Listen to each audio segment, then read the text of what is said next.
All right, we are live. Welcome back to Reasoned Answers. It's as good as waging war against Allah and His Messenger. Today we have something that is nearly miraculous, a shorter stream. Although, by other people's standards, it might still be a longer stream. As many of you know, Mary and I will be attending the Seek and Share Truth conference later in this week. We both have some stuff to get done before that, so we're going to try to keep it relatively brief today. We're going to be talking about this figure in Islam known as Abu Lahab, who, among other things, was the inspiration for Surah 111. The curses of Allah rain down upon one particular individual, not everyone, but just one particular individual who has the nerve to question Muhammad's prophethood. In the eternal word of Allah that was in existence before the first human being was created, Allah contains these curses for one 7th century individual. Very interesting material, I would say. We'll see whether this guy was actually really horrific and deserved to be cursed by God, or if perhaps Muhammad was just projecting his own frustrations in the supposed word of God.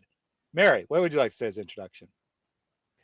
Yes. Abu Lahab is supposed to be one of the biggest, baddest, most evil people in the Islamic narrative. And that's really what I want to evaluate today. How evil is this terrible, terrible guy?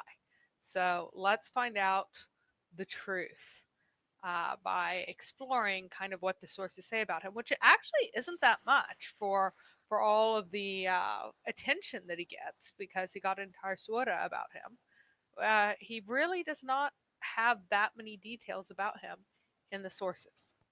Mm-hmm, mm-hmm. So we're going to start with a brief video by Mufti Meng. I'm just going to play a portion of it because I found it to be a somewhat humorous introduction to today's subject.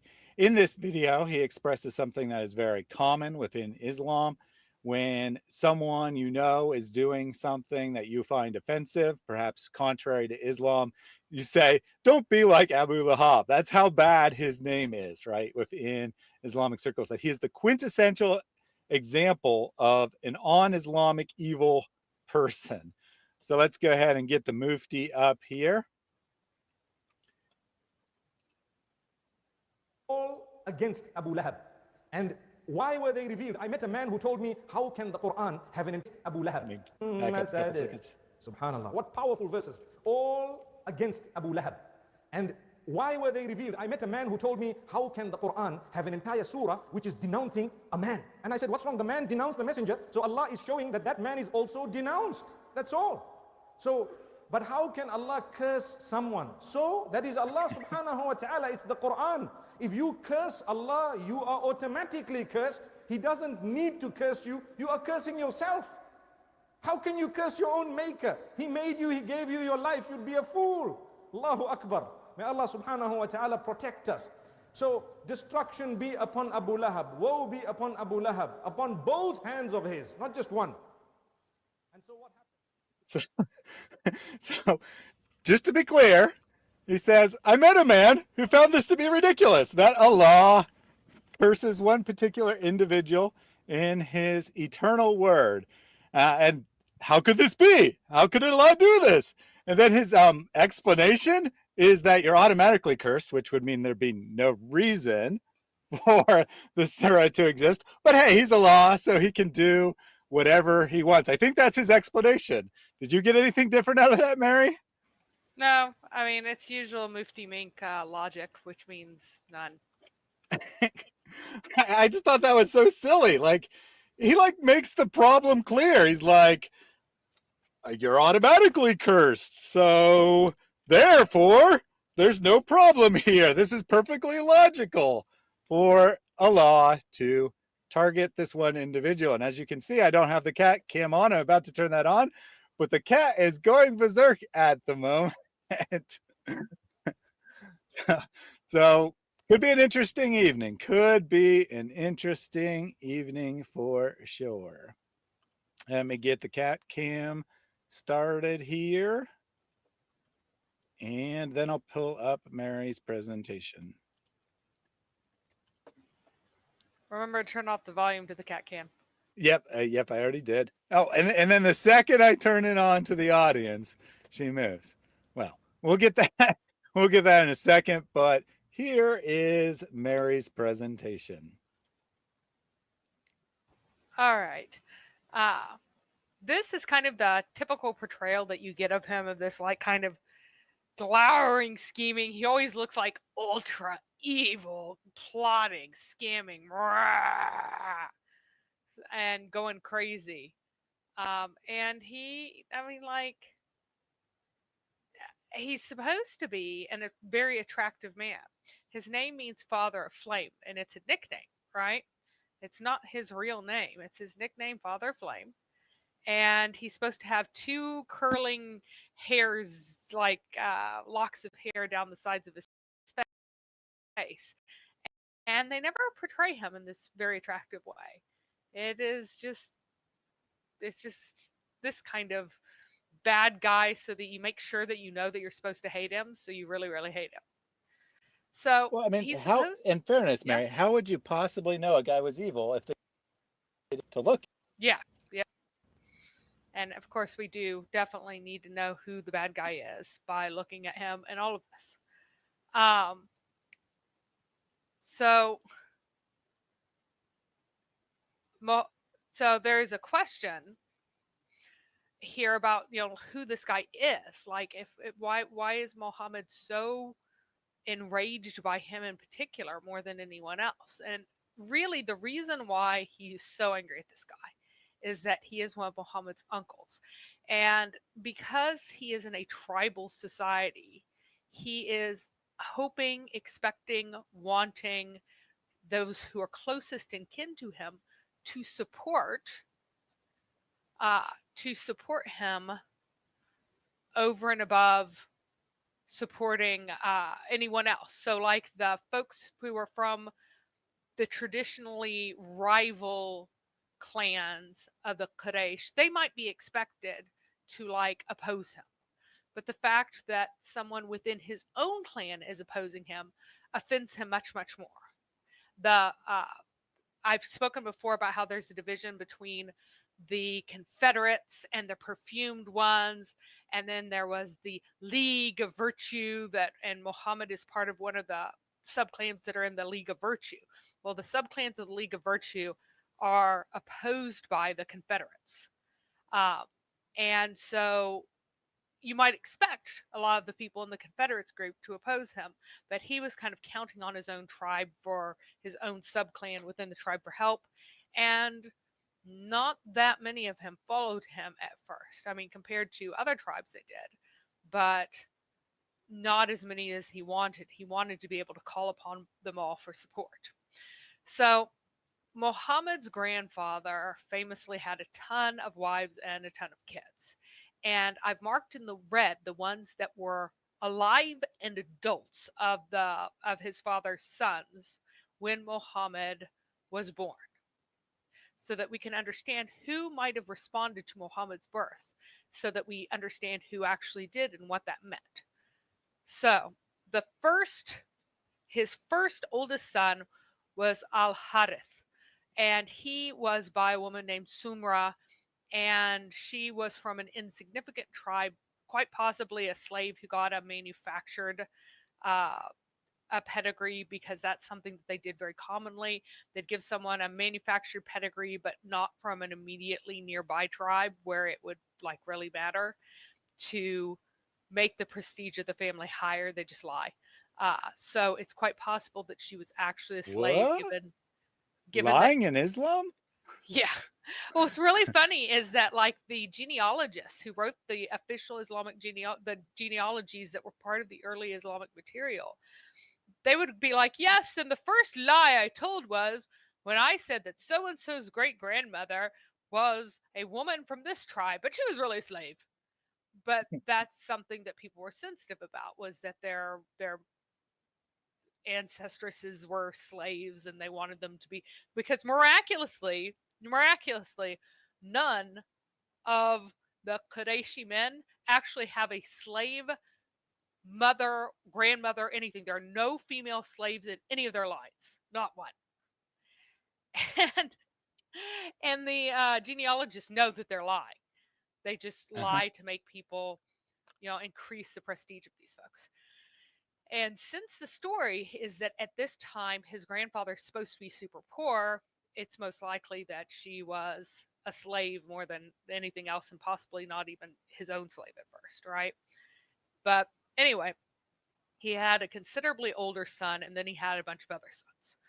So, and I used the ages of the children to help determine what the ages of these men actually were, other than generally relying on their birth order, except for one big exception, which was actually Muhammad's dad. I think Muhammad's dad was the second oldest son for some very, very clear reasons. But for the most part, I think that the birth order of the sons are mostly true. It's just that there was that very, very silly legend of Abdullah being the youngest son and them sacrificing all the camels, and then to keep from sacrificing him, which cannot possibly be true. Cannot possibly be true, because some of the sons who would be involved in that were not born until Abdullah was married. So he cannot be younger. Again, he cannot be younger than the sons who were born after he was married. Mm-hmm. And also, these are supposed to be when all the sons are grown up. So even if you throw that out, he died before a number of these sons were ever born. He cannot, this event cannot have happened when he was already dead.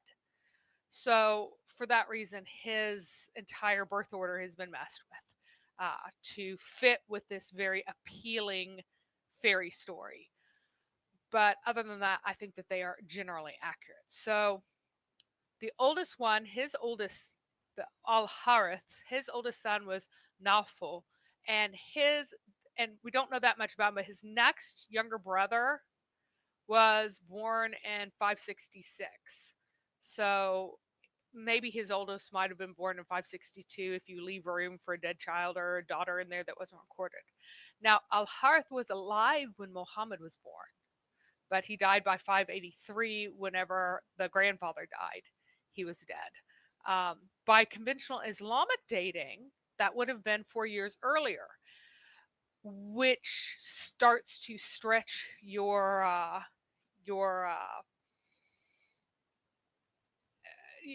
it stretches credulity, because he would have had to have had 5 surviving kids from his first wife, 6 surviving kids from his second wife, and 5 surviving kids from his third wife in less than 18 years total, which is incredibly unlikely.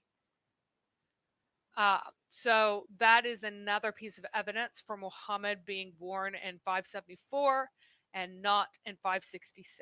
I believe that most likely our buddy Abdullah, his father, was actually married in 570, and Muhammad was born 4 years later and was 4 years younger. He was not 40 when the Wahi came down. I think that was an estimate, rounding up deliberately to get that really nice, round, prophetically sounding number of 40. It sounds really good, like lots of things happen in 40 in the Bible, so they fudged it. So he might have been born as early as 535, but he married late because his father was poor for a long time. Then the next wife was Abdul Muttalib's most important wife. And he had 3 sons who survived to adulthood by this wife. Abdullah, I believe, was the oldest. And he has to be the oldest because he was the first one to marry after Al-Harith. Nobody else got married. Why would you marry off your youngest son and have all these adult sons running around, or even multiple adult sons, and they won't get married till years and years after Abdullah gets married? it just makes absolutely no sense. So he has to be the next oldest. And so he was probably born in about 545 or so, about 10 years after Al-Harith was born. And then the next was Al-Zubair, who would inherit after the grandfather died, because Al-Harith would be dead. He's not dead yet, but he would be dead. But then he dies before the inspiration descends upon Muhammad. Oh, that's such a shame. Yep. All his son or sons, they were all minors or of insignificant importance when he died after 591, because they didn't inherit any positions. So inheritance of a tribal high status role went to your son if your sons were men who had managed to gather some kind of reputation, like they had some kind of status in society. But if your sons were so young that they were minors, they seem to have very often gotten entirely disinherited. Their brothers would just steal their inheritance entirely. That even if they were adults, it seems like they wouldn't get prestigious positions, and that would go to someone with enough prestige within the sub-tribe, because they would kind of not consider it to have properly fallen upon the next generation yet, and still be the kind of thing that can be claimed by brothers and stuff like that. So his sons do not play hardly any role at all. He was a champion in a battle in 634 as a Muslim. And champions, they're going to be under 50. So if you're a champion, that means you're the person who runs out and fights other people before anyone else does. And you pick a hero and you pick a hero and you go out and you fight a little while, your heroes will fight, and then everybody fights. This is a very common form of primitive ancient warfare.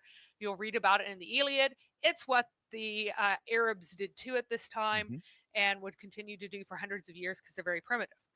And so you don't have old men who are failing in strength.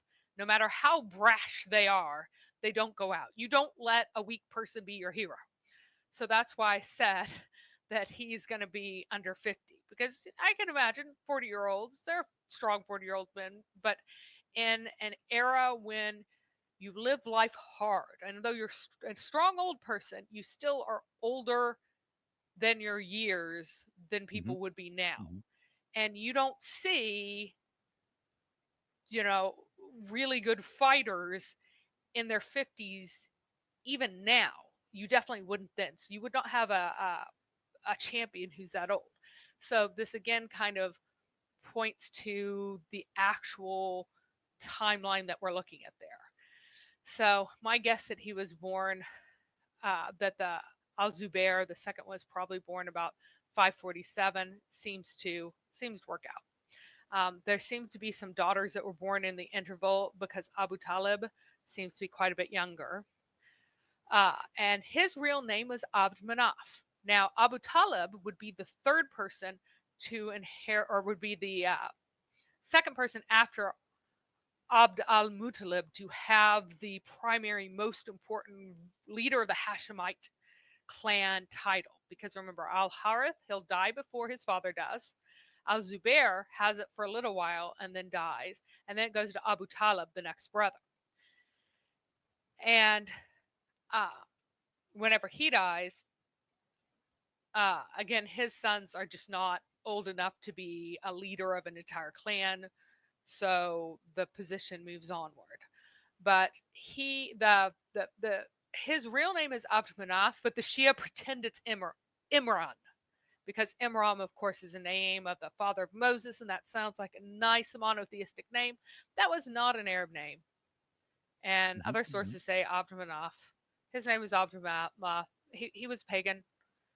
The Sunni sources are extremely clear that he's a pagan, even though the Shia sources like to lie about that too, because they really want to make all of Ali's ancestor monotheistic. No, he was a pagan. And he did not ever accept Allah. However, he did protect Muhammad when Muhammad began saying silly things.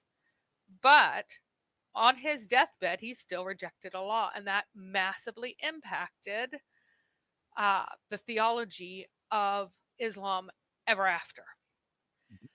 So So, a number of people have disputed you, Mary, what's about that? no strong old people. So we have Rocky, which someone else pointed out Ha! is fictitious, but Yes, there's that. indeed. Chuck Norris. Norris, Mike Well, do you know what Chuck Tyson. Norris was not doing? He was not actually winning championships in old age. He was a very great actor and very vigorous, but he wasn't actually whacking people at that age. So. Also Batman, apparently. Oh yeah. But Well, obviously he Batman. relies on his devices a lot, not so much his muscles. So there you go. There you go. You have been destroyed. Let me take a couple other of these comments real quick. So Jarn PR, I don't know. Reason answer is mistaken about the origin of the idol of Islam, Allah. I'm not quite sure what that's in reference to. Are you saying he's not Muhammad's? At least the words are not coming from Muhammad's imagination. Do let me know there.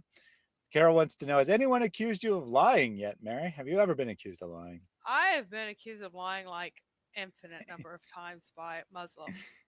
Because to them, lying is just insulting. So if you say something that is socially offensive, that's what lying is. Like they have no actual concept of truth.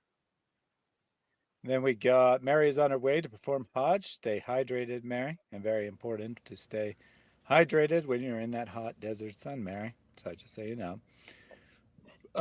Question from Una: has your 100 Reasons Islam is False video been translated yet? I don't remember off the top of my head if it's been translated into any language, but if it has, it's definitely probably only one. A few of my videos have been translated more widely. If this is a ploy to ask you to volunteer to translate it, I would love to have that. Yep. I do want to point out, by the way, for those who don't know, boxing, hitting other people in the face, is absolutely explicitly forbidden in Islam. You are not allowed to hit people in the face. So, but did any Muslim care that these two famous boxers would convert to Islam and then smack people in the face? No. Why? Because Islam is all about what's useful, not what's true. They would have welcomed famous pornographers if they thought it would get more prestige for Islam and asked for no. Yes, I am serious. Boxing is forbidden. Muhammad said you are not to hit people in the face because Allah, you are made in the image of Allah, which is hilarious because that's incredibly embarrassing for them. But that's why you're also not allowed to smack your wife in the face or slaves in the face even. So it's not even Muslims. You aren't allowed to smack slaves in the face. You aren't allowed to smack animals in the face. I don't know whether or not they're made in the image of Allah or not, but you're also not allowed to smack animals in the face. Excellent. And then I had a super chat from Rogue Provisionist. Early, and this is indeed a sign, yet most of them are not believers. Give alone to Allah, give alone to Allah. Ride the wings of Gabriel, give alone to Allah. So please, a better answer than David and Eric gave. I heard a person say the 10 Commandments in school should be posted next to the 5 Pillars of Islam ? You didn't technically ask me a question. You just made a statement there. Nor do I know what David and Eric said, but I guess the question is probably, is this okay, or is this something that Christians should support, or something along those lines? And I think that a school's probably in a difficult situation because of we're talking about the United States here, to clarify for international people, because the way the laws are, if you have any symbol of one religion, you kind of have to allow symbols of other religions as well. My suggestion would be just to not have either in a school. What is your thoughts, Mary?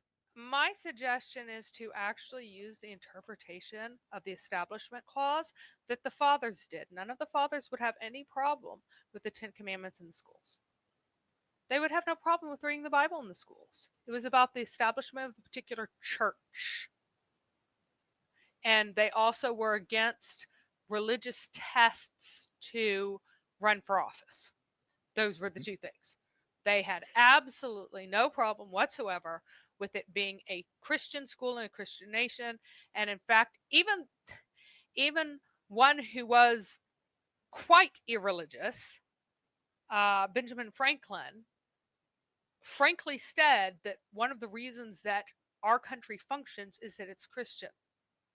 Like almost everyone is actually has a huge percentage of the people actually attend church and actually have these values, and that they actually believe these things and actually behave in these ways. And if they didn't, then we would not have a functional society. We couldn't have the form of government that we formed. So that would be my argument. And the 5 pillars of Islam, we can put them on the backs of the urinals and people can pee on them. How about that? Houston actually has a better suggestion. So to be clear, Mary answered the way it should be, and I don't have a problem with that. I answered more practically speaking, based on the way it has actually been decided by the courts. Houston says, how about posting the 10 Commandments at home, which I think is a great idea. And Christians should worry more, like parents should worry more about raising their own children than having a symbol in a school, which will have no effect on any child anyway. If you don't raise your children to be Christians, they're probably not going to be Christians, regardless of whether there is symbols in the school or not. Like you could send your kids to a private Christian school, and if you're not actually raising them in a Christian way, they probably are going to be very nominal Christians when they become adults. Or you can homeschool. Yep, that works too. People will go, "Oh, I don't know whether I can homeschool because I don't know such and such a subject very well." I'm like, well, where did you learn that subject? And they're like, oh, I had it at school. I'm like, well, if they did a terrible job of teaching you, you think they're going to do a better job of teaching your kids? Why don't you actually learn it and then teach it? Because if it's worthwhile to know, you should know it. So I'd say it a slightly less catty way, but I mean, the people going, I couldn't possibly teach that. Oh, because you don't know it very well, huh? Why don't you know it very well then? Absolutely. Carol says, my students needed good homes before a poster on the wall. Amen to that. And so, not a political channel, right? But I was asked that in a super chat, so I answered it. Yep. And Talmudic Tunnels says, why didn't my school teach me this? And a lot of times they actually did. You just weren't paying attention. That is also often true, because people will say, my school didn't teach me this. And I'm like, I know what state you were in, and I know what textbooks were adopted. I remember the textbook page on which this was taught. So maybe you should pay attention a little bit better. But homeschooling is no guarantee that they're going to utterly pay attention, because there are times when I just like pivot to my children when they ask a question. I'm like, did you just ask that? When did I teach you? They're like, oh yeah, I can't remember that. Sort of, maybe. So getting back to the presentation here, Yep. Houston says, if Muhammad hated someone, that's actually an endorsement of that someone. Amen. All right, Mary, back to you. Yep. All right. So anyway, another piece of evidence for all of this is that Abu Talib, his oldest son, they try to make his oldest son like ridiculously old in the sources, because they want Abu Talib to be older than Abdullah, and it just doesn't make any sense, because they're basically making the reproductive years of his wife. And keep in mind that when you live a hard life, as these people did, your fertility window shrinks quite a bit. It's typically only about 20 years for these folks living these harsh lives. Women in harsh conditions in developing countries, they're through menopause up to like 10 years before women in luxurious Western circumstances, right? So uh, you have this situation where you cannot expect more than about 20 years of fertility, rarely 25. Um, but because they also began puberty later as well. So they're trying to shove his oldest child, who's obviously Talib, right, back to be nearly as old as Muhammad, but it's absolutely absurd. So it is true that his oldest daughter, Hani, had a betrothal before 595, but that isn't really meaningful because a public betrothal would happen anytime after a girl underwent female genital mutilation. So she could have been just 5 or 6 years old. That was very common. FMG was most common between like 5 and 7. Um, so she could have been quite young at that time. His oldest son had no children, but the second had children who fought at the Battle of Karbala in 680. And that indicates that they were all born long after Islam.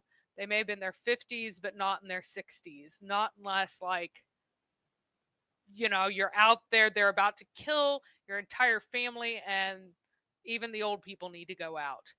Then you have people in their 60s fighting because they really have no choice, right? But you don't have people ride into battle in their 60s across a long march. It just was not very realistic. They wouldn't be very worthwhile. So quick Yep. clarification here, Mary, before you get too far removed from it. Snoopy said, so his older son is supposed to be older than he is. No reference here. But I don't think you're saying the contradiction in the sources is quite that No. bad. His oldest son is supposed to be nearly as old as Muhammad. But that would mean that his wife was having babies for 30 plus years. It's just not reasonable. And also, he never had any kids, and he was not that young when he died. And the second kid's sons were all young enough to fight in the Battle of Karbala. Now, all of his daughters were post-pubescent by 605. So, maybe as young as 13, probably a little bit older. So I have Hani. I have the 2 daughters kind of probably being the oldest. Then Talib, to explain why he didn't have any kids, next. Then another daughter. Then Aqil, who was Abu Talib's favorite son, even though he's the second son. Jafar had to be still a child in 605, so I gave him birth after. I made him about 695, or excuse me, 595, and then Ali, his birth is fairly secure at 600, so he was born right around 600. And Ali was the last child, the child of her old age. And his birth's supposed to be super special because he's supposed to be the only person born in the Kaaba. And if that's actually true, then that would mean that she was having an incredibly difficult birth and was afraid she was going to die, and I guess ran to the Kaaba hoping to be saved by the pagan gods to keep from dying or something like that. Which, even after you have a bunch of easy births, if you're, had a hard last pregnancy because you're getting old and tired, that's quite possible. Anyway, so what you're saying is that there's not necessarily a time traveling uterus. There's just an unusually long period of fertility involved. No, I'm saying that there was not an unusually long period of fertility. Well, no, I meant according to the story. Yeah, right? yeah. According to the sources this time, yes. Well, it would be an ageless uterus. It would be a magically ageless uterus.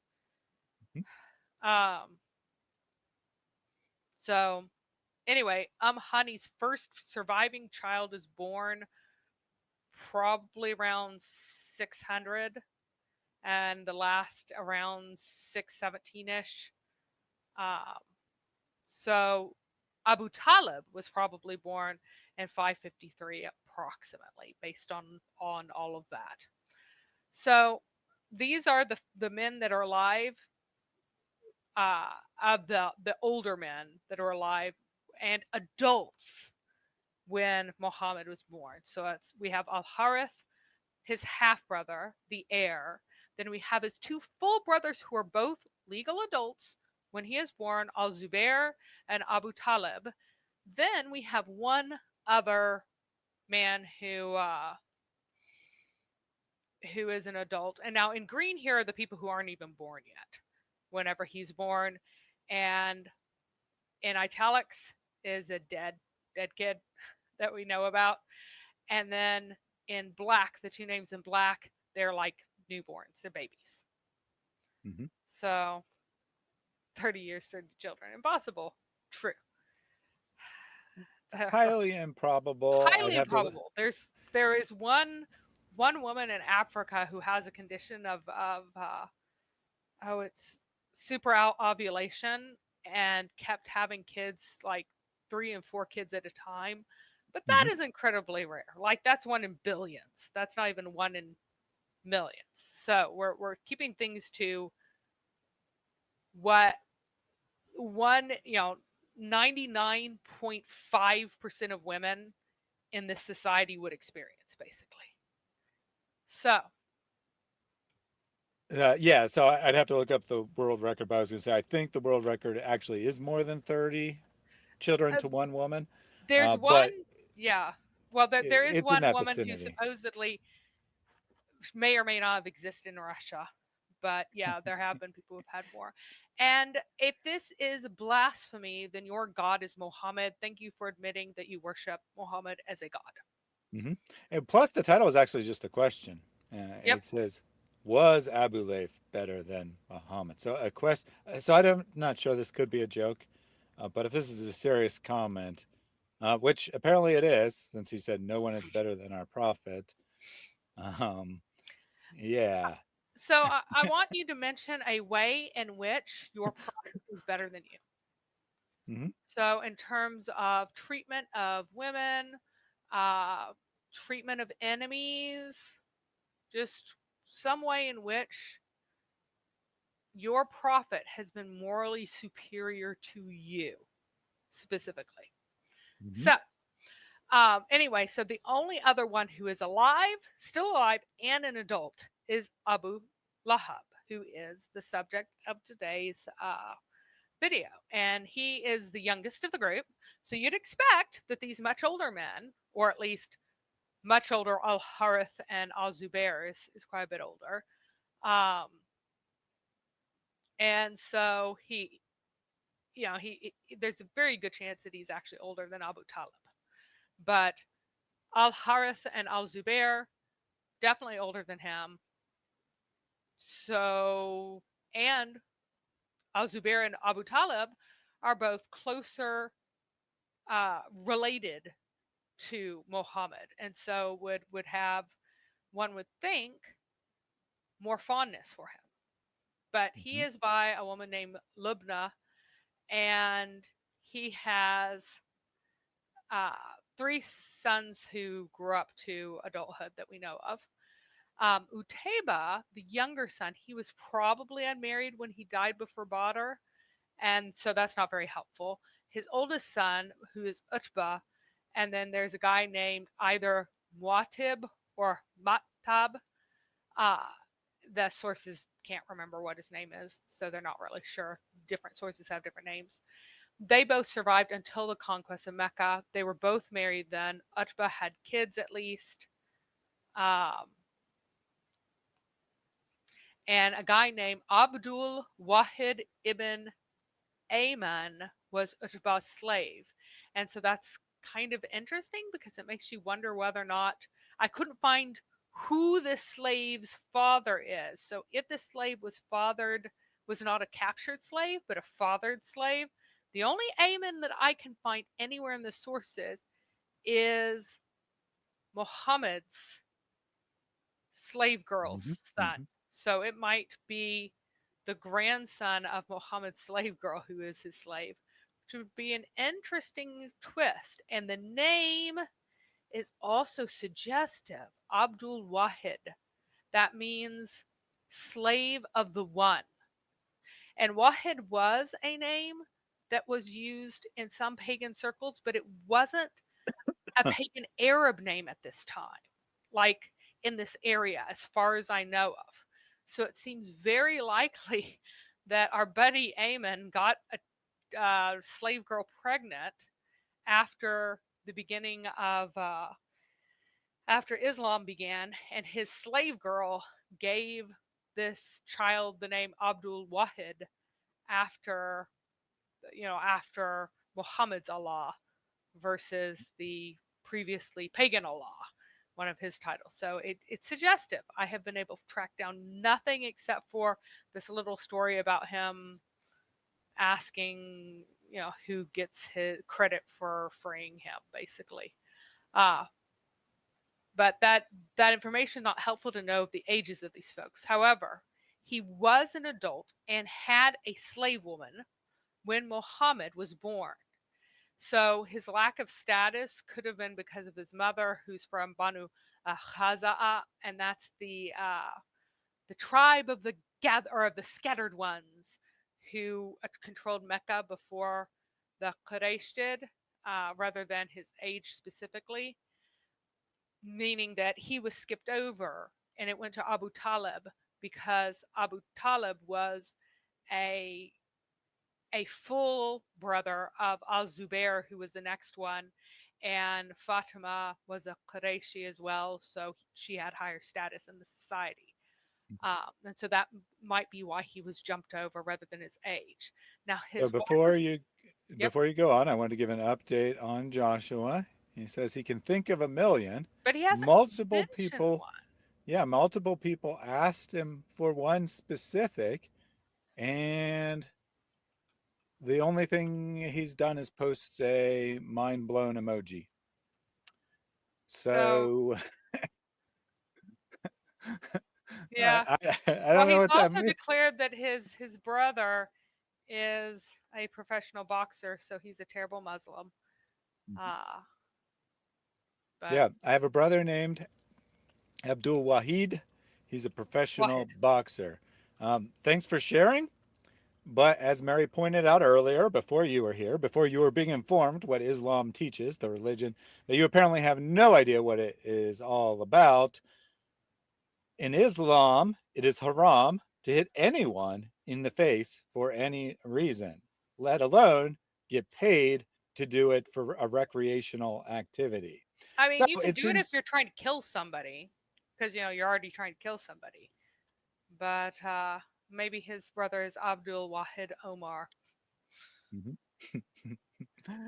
So apparently your brother is rejected by the teachings of Muhammad anyway. Maybe not by Muslims who don't give a crap about what Muhammad actually taught. See, we respect Muhammad more than the Muslims do, because we look at what he actually taught instead of just making up shit and claiming that it came from Muhammad. So there you go. All right. You cannot be a boxer for your Prophet Muhammad. He absolutely forbade recreational boxing. Idea. You are not doing jihad, honey, if you're smacking people in the face for money. All right. So, anyway, there's his wife is called Jamil, and Abu Lahab again is named because of his ruddy, attractive cheeks, not because he had a son named Fire or Flame. He had ruddy cheeks, and so his ruddy cheek son, or he was called Abu Lahab, ruddy cheek guy, but his wife was called Jamil. There's no indication that she had ever married anyone else, so they probably had an older son named Jamil who died in childhood, which is also not very helpful for how old he was.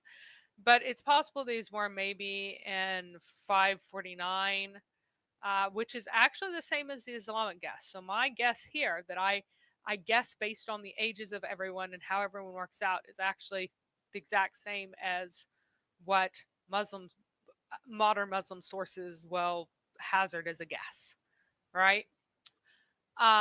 And there,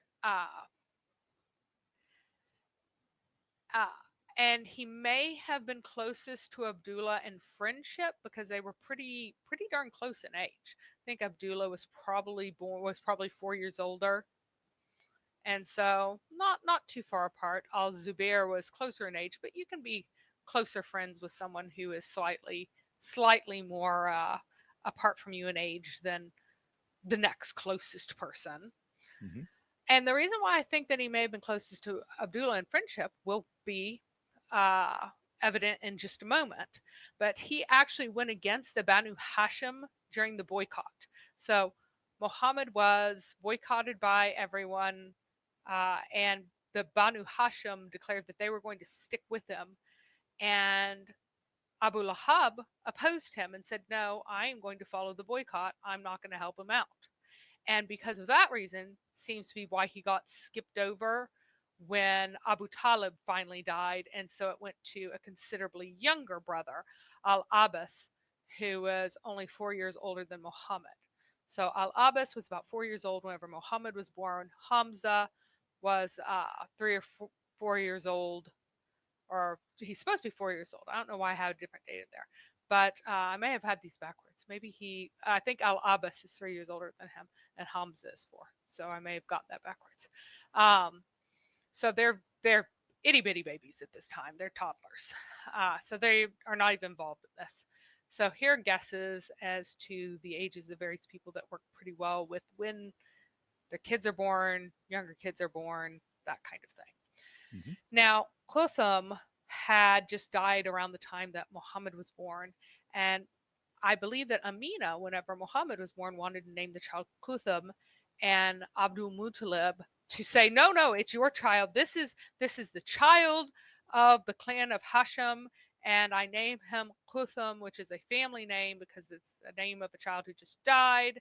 And the patriarch of the clan said, no, you're not going to name him that. Instead gave him a name from outside the family tradition. So at Muhammad's birth, Amina didn't breastfeed him, never made any attempt to feed him. She was going to let that baby die. That baby never fed from his mother. She didn't care. She was going to let him die. So the question is why? Now remember that in Arab tradition, as in Islamic tradition, marriage is the rental of a vagina and a uterus, and also a rental of the woman's body to do things like breastfeeding. So if you're not paying for the rental of the woman's body, then you have no right to it, and your child has no right to it. Amina had Muhammad 4 years and possibly change after Abdullah died, because he's supposed to be 4 years older than Hamza, and Hamza's mom married Abdul Muttalib on the same day that Muhammad's mom married Muhammad's dad. And Muhammad's dad died almost immediately after the wedding. So it's 4+ years after the father died, and suddenly Amina comes out with this baby. And she says, this baby belongs to your clan. And the leader of the clan said, no, he doesn't. He absolutely does not. And so I think that Joshua Chapa has definite intelligence issues. He thinks that Arab is a mixture of European and Asian. That's pretty amazing. So the East Asians came over in his mind and mixed with Europeans who came over to make the Arabs. I don't even know what to say at this point. I wasn't going to comment on it. It was not worth It's mention. backwards, honey. So But I did want to comment. Good. whenever people spread out, they began in the general area of the Middle East and spread out to Europe and spread out to East Asia, not the reverse. And he says not one right. Arabs are indeed a distinct ethnicity, and they are the best people in Islam, period. So the Arabs are the best. You're trash compared to Arabs. Sorry, you're just trash. And if you're black, as your claimed brother is, you are like double trash. You're like the lowest level possible, because at least the blondie girls are hot and make hot babies. So that's not how any of this works. And so Joshua says not one race can claim Islam. I think he meant to say not one race would want to claim Islam, especially not the human race, which is the only actual race. Joshua also said earlier, though, in regards to fighting, right, it's okay if it's for our prophet Muhammad, which Mary commented on the content there, but what she didn't point out is that for Muhammad, not for Allah. We see the idolatry, and indeed we do. Joshua doesn't care one iota for Allah because he knows that Allah is in fact just a subset of Muhammad.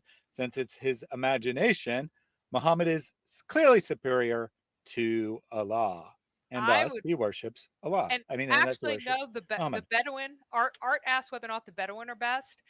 Muhammad said that the townspeople among the Arabs were the best, because he said that no Bedouin was allowed to give testimony against a townsperson. So the Bedouins are trash. The townspeople. It's so weird that somehow Muhammad comes from the best sort of Arab, as well as from the best ethnicity, as well as from the best tribe, as well as from the best clan. It's almost as if he were making this up. But I would like Joshua to walk to a big old group of Arabs and tell them that they're just mongrels mixed of Asians and Europeans, and see how that goes for you. That would be hilarious. And since race doesn't matter while you're at it, I suggest that you suggest that Muhammad was black. See how that goes there. Yeah. Give that a try. So again, Amina, because she was not being supported by her dead husband's family, she demanded that Abdullah's family provide support for the child, pay her to take care of him, or else she'd let the child die. Abdul Muttalib did not do that. He didn't send any money, and he didn't send a wet nurse. And what's implied there is that he didn't believe her. Now, the other three adult sons, Al-Harith, Al-Zubair, and Abu Talib, guess what? They sent nothing. They did not believe. They did not do anything. They did not help little baby Kutham, who would later be renamed Muhammad by Abdul Muttalib. But they're like, nope, we don't believe you either.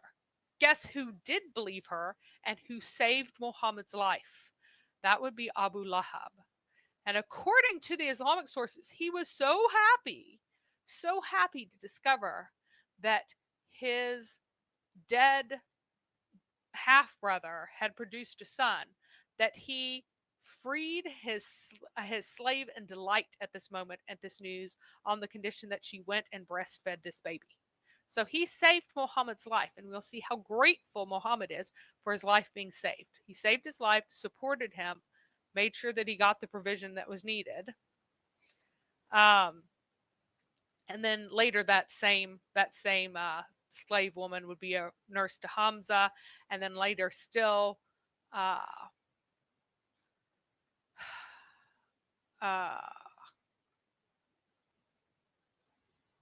goodness, Abu Salama. Oh yeah, that's Fatima ibn Abdul Muttalib, or Bint, obviously Bint Abdul Muttalib's daughter, and who would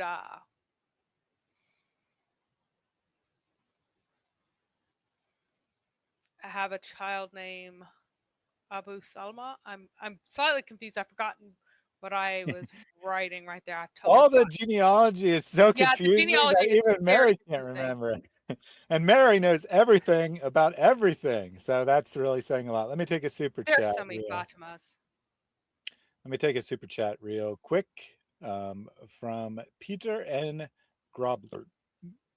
I can't answer this question in a 20-minute interview, nor is it wise to do so, which is why I never brought this topic up myself. You will not find one lecture of mine about this issue. It should never be brought up in public. And I don't like these idiots, and they are idiots, wallahi. This is not something you discuss amongst the masses, ya akhi. It's not wise. I encourage anybody who is really interested to go deep to take the class. I do this class. It'll be 1 year later. So, not wise to talk about being here from the cult of AP. I have to agree with that. All ham to Alan. Just so you know, secret jizya from South Africa. Is it actually secret though, if you tell me? Just wondering. Thanks for your voices, and thank you very much for your donation. Have you got your train of thought back, Mary? Yeah, and yeah, I remember who that is now. I just went completely stupid. So Abu Salama is the guy who would later on, his wife, he would later have a slave whom he adopted. But that's a nephew of Muhammad, or a nephew of Abu Lahab, and a cousin of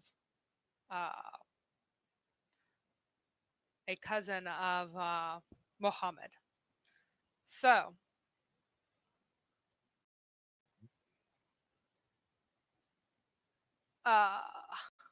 wait 1 second.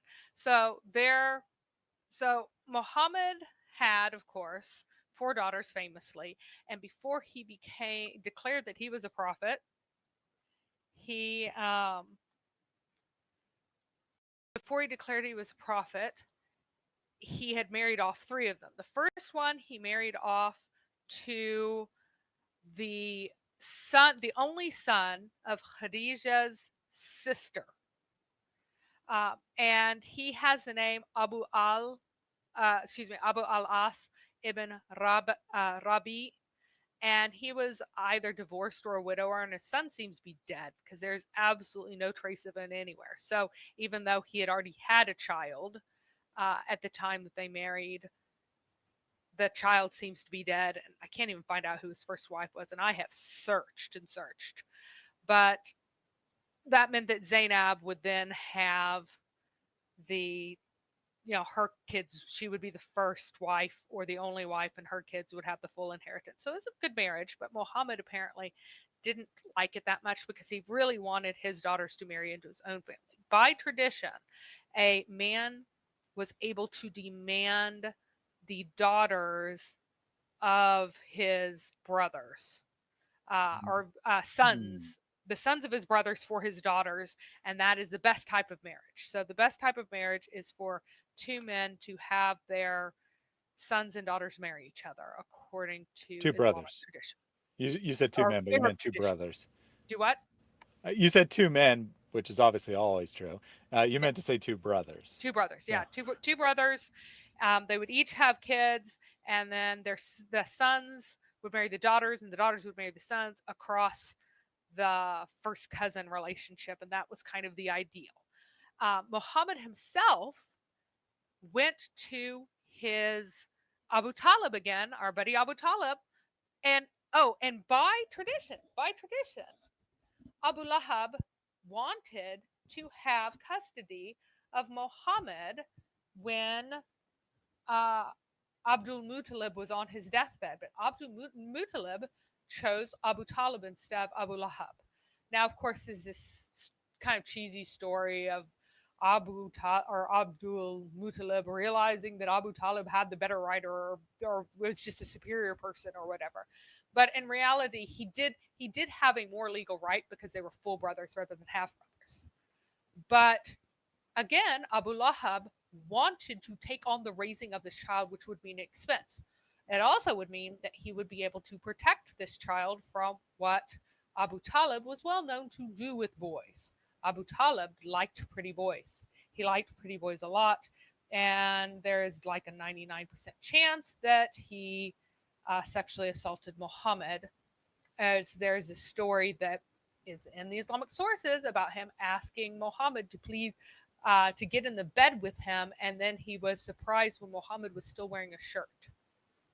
So he wanted Muhammad to get in a bed naked with him, basically. Not different beds, into the same bed. What is the Lovely. context for this? Is there any reason in the world why you would get into a bed naked with another man? No. So this is supposed to be when he was a boy.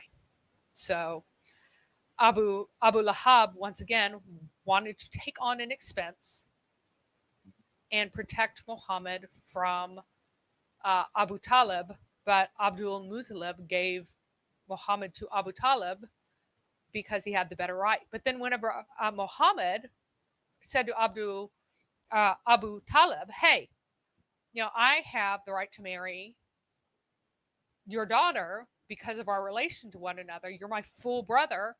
I would like to marry your oldest daughter. And he said no, married her off to someone else, or at least betrothed her to someone else, which was as good as making her completely unavailable to him until there was a divorce or a legal action. So Professor Yaffel said the Muslims I talk to worry about inbreeding. Well, shame on them. That's pagan.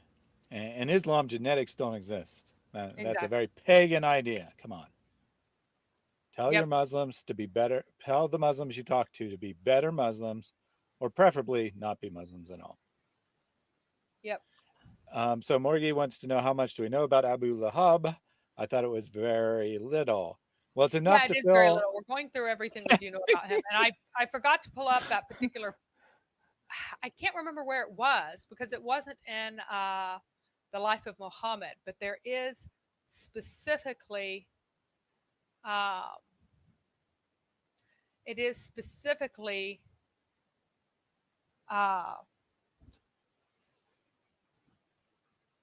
there's that scene where Abdul Muttalib refuses his request and gives him the child to Abu Talib, and I was unable to find it. I think I was just tired, but I couldn't find it at the moment. So before Mary... going back to who they were being, who this slave Come on, girl... Mary, I'm trying to answer this question. Oh, sorry. Before Mary very excitedly answered it, I was going to say, well, we know enough to fill a 3-hour presentation by Mary, which is indeed very little. So there you go. Yep. Didn't even let me get my slight at you in there, Mary. Come on. All right. And then Abu Salama is Salama's first husband. And that is Bara's child. Oh, got it. There should have been a comma there. A comma and an and. That's what happened. I was confused about Fatima's daughter, Bara's male child. So 2 more of the daughters of Abdul Muttalib. And one of them was Abu Salama, who was Salama's first husband before Muhammad married her. All right, so there's probably a dead son in between Zainab and Ruqayya. And notice here how long it took before Zainab was born. Even though the dead son was probably between Zainab and Ruqayya, Zainab wasn't born until they had been married 3 or 4 years, which points to one of the reasons that I think that Ruqayya and Kulthum were not married to Abu Talib's sons or engaged to Abu Talib's sons, even though at this time Muhammad had some money and so wasn't as despised by Abu Talib. Because before, Abu Talib basically said, yeah, I want to marry you to my daughter because you're poor. Basically what he said. But who did engage their sons to Ruqayya and Kulthum? She was probably betrothed somewhere whenever she was 5 or 6, not to Talib of Abu Talib, who was 18 or 19 and not married, not to Aqil, who was 13 to 14 and not engaged or married, not to Jafar, who was 11 to 12, and not to Ali, who was 5 or 6, very slightly older than her, but instead to Utbah, who was about the same age of Talib, between Talib and Aqil, most likely, who was the oldest surviving son of Abu Lahab. Now, Ali is living with Muhammad right now. And usually, if you don't have any sons, and you don't think you're going to have any sons, one of the main things that you would do is that you would marry your daughter to someone who was a younger son or something, and use kind of son-in-law adoption. So you wouldn't legally adopt them in the same way and like completely disinherit him for his family. So he'd still have that relationship, but he would still become your primary heir. So he would be your heir, and it would kind of go through your daughter and the line would continue on. And that would have been perfect to do with Ali, because Abu Talib had actually fallen on hard times. But Muhammad never did that. Instead, he adopted the slave to be his heir instead, which also decreased the inheritance of his daughters when he did that. And again, I think this is because he believes that the stepson of that slave might have been his biological son. So he wanted to bring his biological son into the family. But I also think that Abu Talib would have objected to Ali marrying any of his daughters, because I believe that Abu Talib is probably the actual real biological dad of all of Muhammad's children. I think that they did the wife swap marriage deal that was common among Arab people at the time. And so basically, That sounds very modern and progressive of them. I'm glad that Islam is so tolerant. Well, you have to realize that these Arabs they had a tradition of sending their women out to highways to prostitute themselves before marriage. So it's not like they were against women who were there sleeping with other men. It's just that they wanted to control it, and they wanted to have their sons, if they can't produce their own sons, having a near relative produce sons with the women for them would be the next best thing. And with this kind of wife swap thing, you could kind of trick yourself into believing that maybe it's actually your sons because you're also sleeping with her. But I think that they were all actually Abu Talib's sons, which is why no attempt was made at marrying these two closer related cousins, which would be preferable in this Arab culture, until after Abu Talib was dead, and with him essentially died any protest against that, because at this time Muhammad was a prophet. If he said those were not, those were his children, those were his children. So just so you know, Mary, we've been called out. Someone going by the name Personal Information just joined the chat. Haven't seen one word of the presentation, but they have informed everyone that these grifters are at it again. Do explain how this grift works exactly, Personal Information. Since I am apparently very interested in money, I would like you to explain how I'm making all of this money that you think is motivating me. Because frankly, I need to do a better job at it. I make barely anything on these streams, like $1 an hour, which maybe in your country is a lot of money, but here in the United States, that's less than you would make begging on a street corner. So do explain how that grift works. and quite frankly, if I wanted to make money on YouTube, I would be a financial streamer, and as a chick, I could make a lot of money. Okay, so he didn't hear what I had said, obviously, because of the delay, but he sort of answered the question already. You guys, meaning the people of the chat, are buying into a grift. They're selling you the imaginary image of a cyber crusade. I don't recall ever mentioning a cyber crusade. No. So I have no idea what this moron thinks this channel is about. Obviously, he has never heard us say anything. I could not come up with a worse description of his channel. He should have said something like, they are trying to sell you Islamophobic ideas to buy into your hate, or something along those lines. That's funny. Nissan Addict says, grifting through 3 PowerPoint presentations and novel approach. That's very funny. And then personal information also said, listening. Personal information. Type in the chat right now that you're listening. Otherwise, I'm just going to throw you out because I don't think he says, extra. Don't be fooled by the grift. If you want to watch these videos, please don't waste your money on donations. So many YouTubers just want your money. For some reason, strangely enough, this video is free for anyone who wants to watch it. I encourage you to share it with others also for free. Please don't make a donation if you don't want to. I mean, what is this? What kind of freaking moron? I don't know. It's saying, you're on YouTube, therefore you're grifting people. My evidence is you're on YouTube.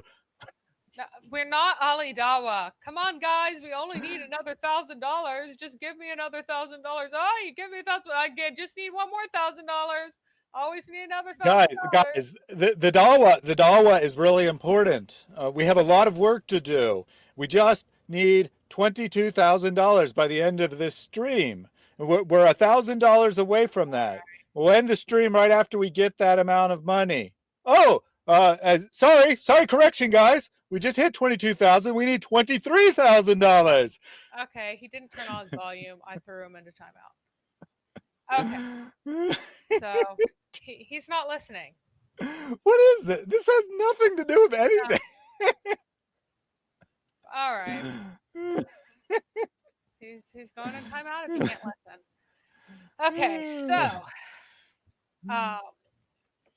but this still means the fact that Abu Lahab actually did marry his sons to this guy does mean that that Abu Lahab was closer to Muhammad than any of his other uncles and cousins because nobody else married their children to him. So again, he defended Muhammad when he was a baby, saved his life. He wanted to adopt him or become the guardian, not adopt, become his guardian whenever the grandfather died, even though it was rejected. Then he married two of his sons to 2 of Muhammad's daughters. A lot of times people kind of try to maximize the number of families they can make ties with, but he was like, no, I'll do that. Not only that, but he even married one of his daughters to Muhammad's adopted son who was a slave. And a lot of people looked down on former slaves who were adopted into families and would not have ever allowed their daughters to marry them. So his high level of regard for Muhammad, his high level of affection for Muhammad is still evident here. So Ocean has explained that Masad is giving people shekels to watch this video and support it. So that's apparently how the grift works. That Israel is so fascinated by destroying Islam that they encourage people to donate to Christian streams. Good to know. Yep. Good to know. But as Cheeky says, don't be confused, everyone. The grift here is having a YouTube channel. Islam, not a grift. Not a grift whatsoever. Allah totally does not ask you to give him loans or anything like that. All right. So we've run into this question on the basis of the fact that both of these girls, both of the older girls, the middle girls rather, the Ruqayya and Kulthum, they were both married or engaged, rather. They were affianced, they were betrothed to Abu Lahab's boys before the coming of Muhammad receiving the wahi. And then at some point, Abu Lahab took the girls away from Muhammad and kept them in his house because he didn't like what Muhammad was doing and thought it was a bad influence on the girls. Mm-hmm. And didn't have his sons divorce him quite a bit later. And so there's kind of this weird foggy area where we don't really know what Muhammad was doing in those first 3 years. That's why there are weird stories about, a lot of the stories say that Jibril didn't come till after 3 years. Before then, maybe there was this Israfil, and maybe Israfil was before that even, and maybe there wasn't, just like, what's going on here? That Jibril didn't come for 3 years, that there's this tradition that gives this very, very kind of vague first 3 years. No one really knows what's happening. Now, in the conventional story, Muhammad received the inspiration, even though he has been doing mystical practices for some time. All the sources are clear about that. He teaches in secret, whatever that means, even though the earliest of the surah, he's giving warnings in. Like, except the second surah, it's like arise and warn. How is he doing? What is he doing in secret if he's arising and warning? But let's ignore that for now. Abu Lahab gets mad, removes the daughters. Somehow there are dozens of Muslims in this interval, even though Muhammad is somehow in secret. Abu Lahab doesn't like this, and then that's why he removes the daughters. But in reality, somewhere around 610, Muhammad, who was no mystic already, he begins acting in ways that concern many people. And after an apparent encounter at the cave when he was with Ali and after that apparent encounter in the cave when he was with Ali and Zayd, remember that Ali and Zayd didn't see anything, but he did, and it makes him act weird. And he seems to have fallen in with the practices of Banu Hanifa and other folks, but he's not very clear on it himself. Nobody seems to be clear on what he's teaching at this time. No reminder as such exists yet, because remember, the second surah has Muhammad arising and warning. He's teaching in public in the beginning of the second surah. Second thing that's supposed to be revealed, he's already warning people. So that cannot exist when he is teaching in secret. Now, there are some people who are kind of early adherents who just think that something special is happening, and that's mainly his immediate family and Abu Bakr, and Abu Bakr's immediate family as well. And a very few more are kind of Muhammad curious. But since there isn't much doctrine and no reminder text, there's nothing that anybody's reciting. He's also still worshiping idols because Allah tells him quite a few years later that he needs to purify himself from idols. So early on, he's worshiping idols, yet he's also kind of falling in with some of these Hanifa ideas. Then he goes public at some point, conventionally, and 613, all of the events where Muhammad calls a Quraysh to Allah, in quotes, take place, including a family dinner and the Ya Sabaha, Ya Sabaha, which means, oh, the morning, and it's like a dawn alarm. So what you would do if enemies were attacking you, you shout, oh, the morning, like, it's dawn attack. Dawn attack is basically what he's yelling. And at that point, he's an open prophet. Abu Lahab makes his sons divorce Muhammad's daughters when this happens.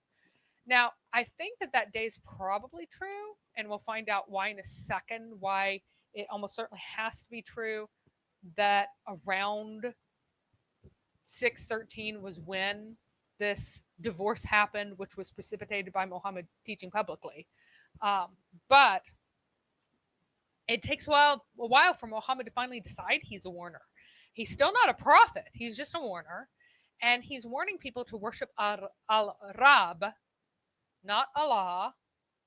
And he's telling them that they need to be cleansed and do good deeds. And now you need to get away from the idols. And the good deeds are mostly charity. Why? Because the final day is coming any moment now. After he decides that he's teaching publicly, or right around this time, he has the first bits of the reminder, which we'll later call the Quran, come right around then. Because again, the second one has him announcing, being told to rise and warn. So none of it exists. The only thing that could possibly exist is a fraction of Surah 96 before he's arising and warning. So I really think that even 96 is a restatement, his reimagination of what happened in the cave. It does not date to anywhere near the time of his weird demon encounter and squishing in the cave. It's the embroidered account. The account over time as it evolved became Surah 96.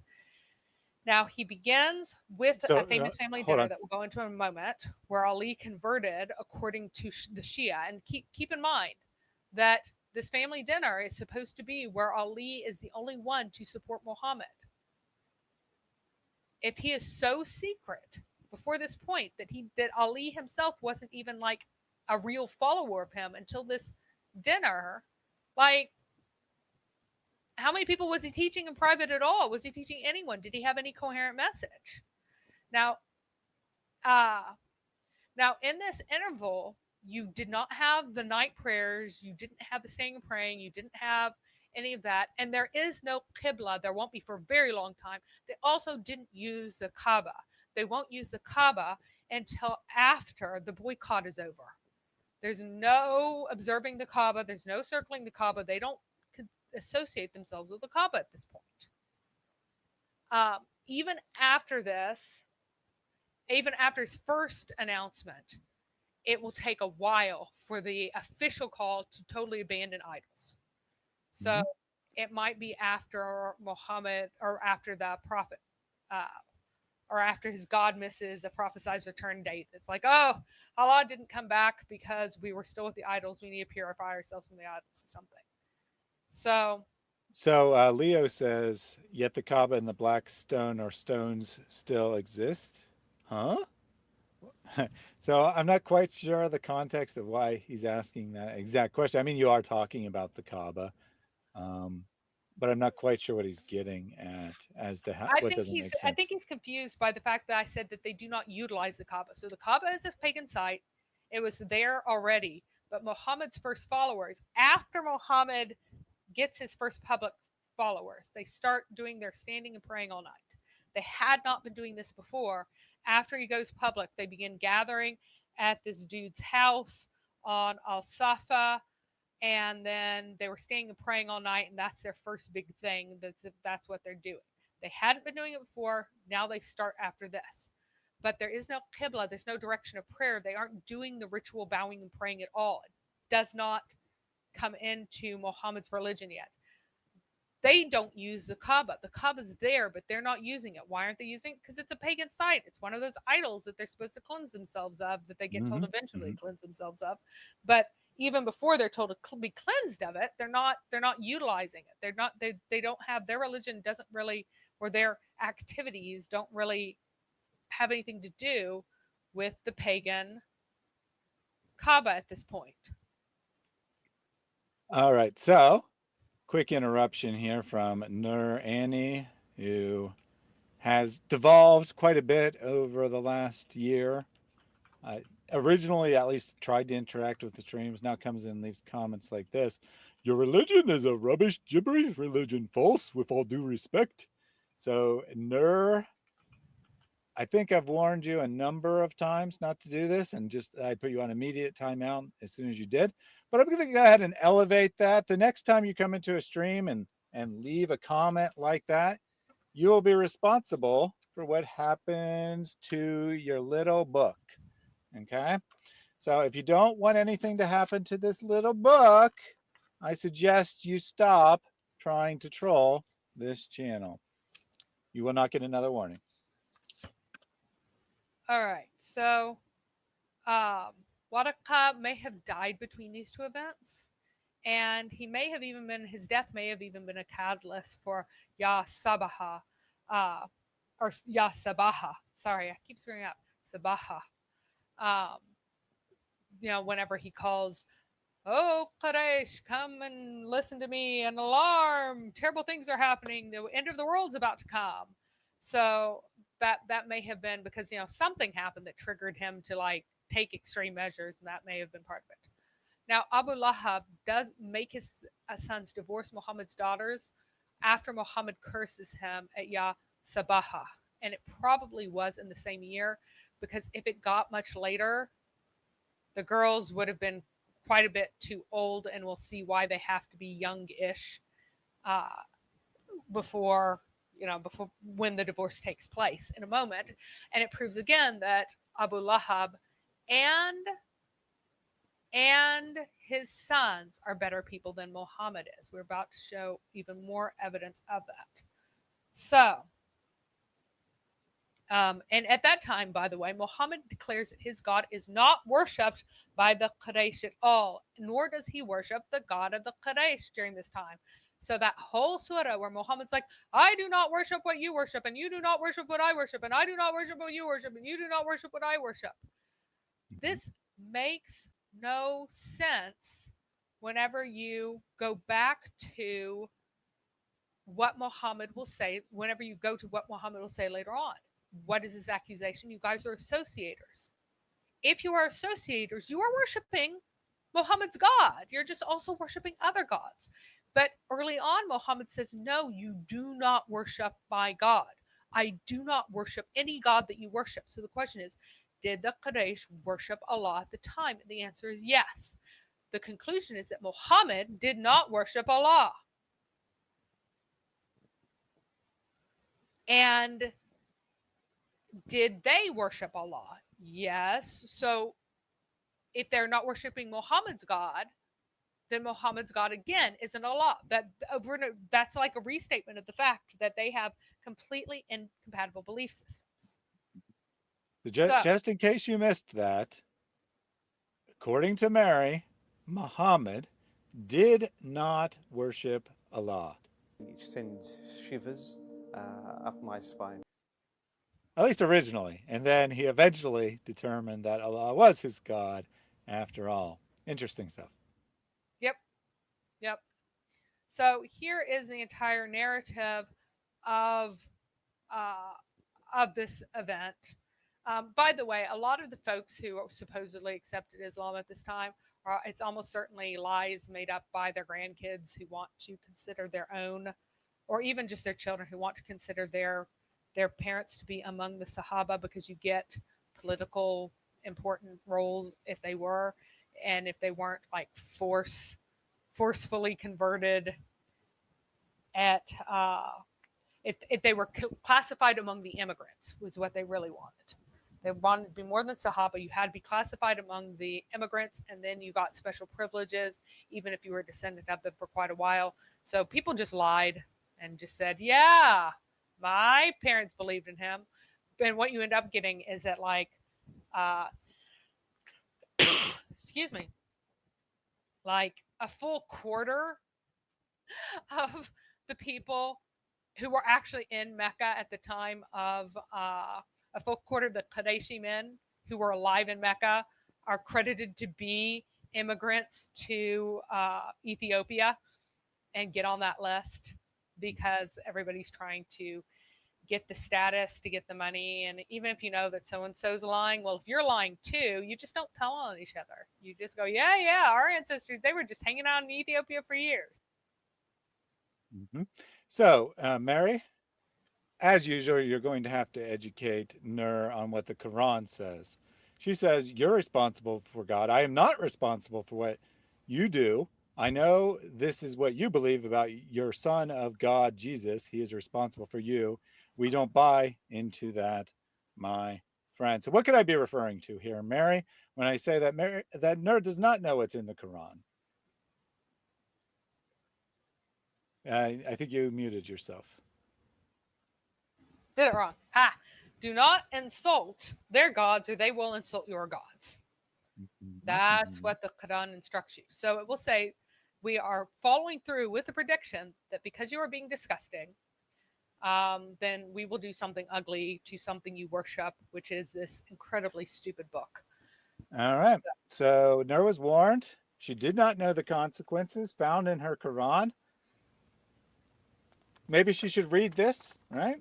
But she's not going to be able to read this page anymore because it no longer is going to exist. Such a shame, Nur. So when you're praying to your prophet tonight, and I do mean praying to your prophet because that's what you do, assuming that you, unlike most Muslims, actually do your daily prayers. When you're praying to Muhammad today, do give him some apologies for you failing to adhere to his word, the Quran, and thus causing its destruction. If you continue, no problem. I got many more pages, and I can get more creative with how I destroy it. Whatever you want to do, All right.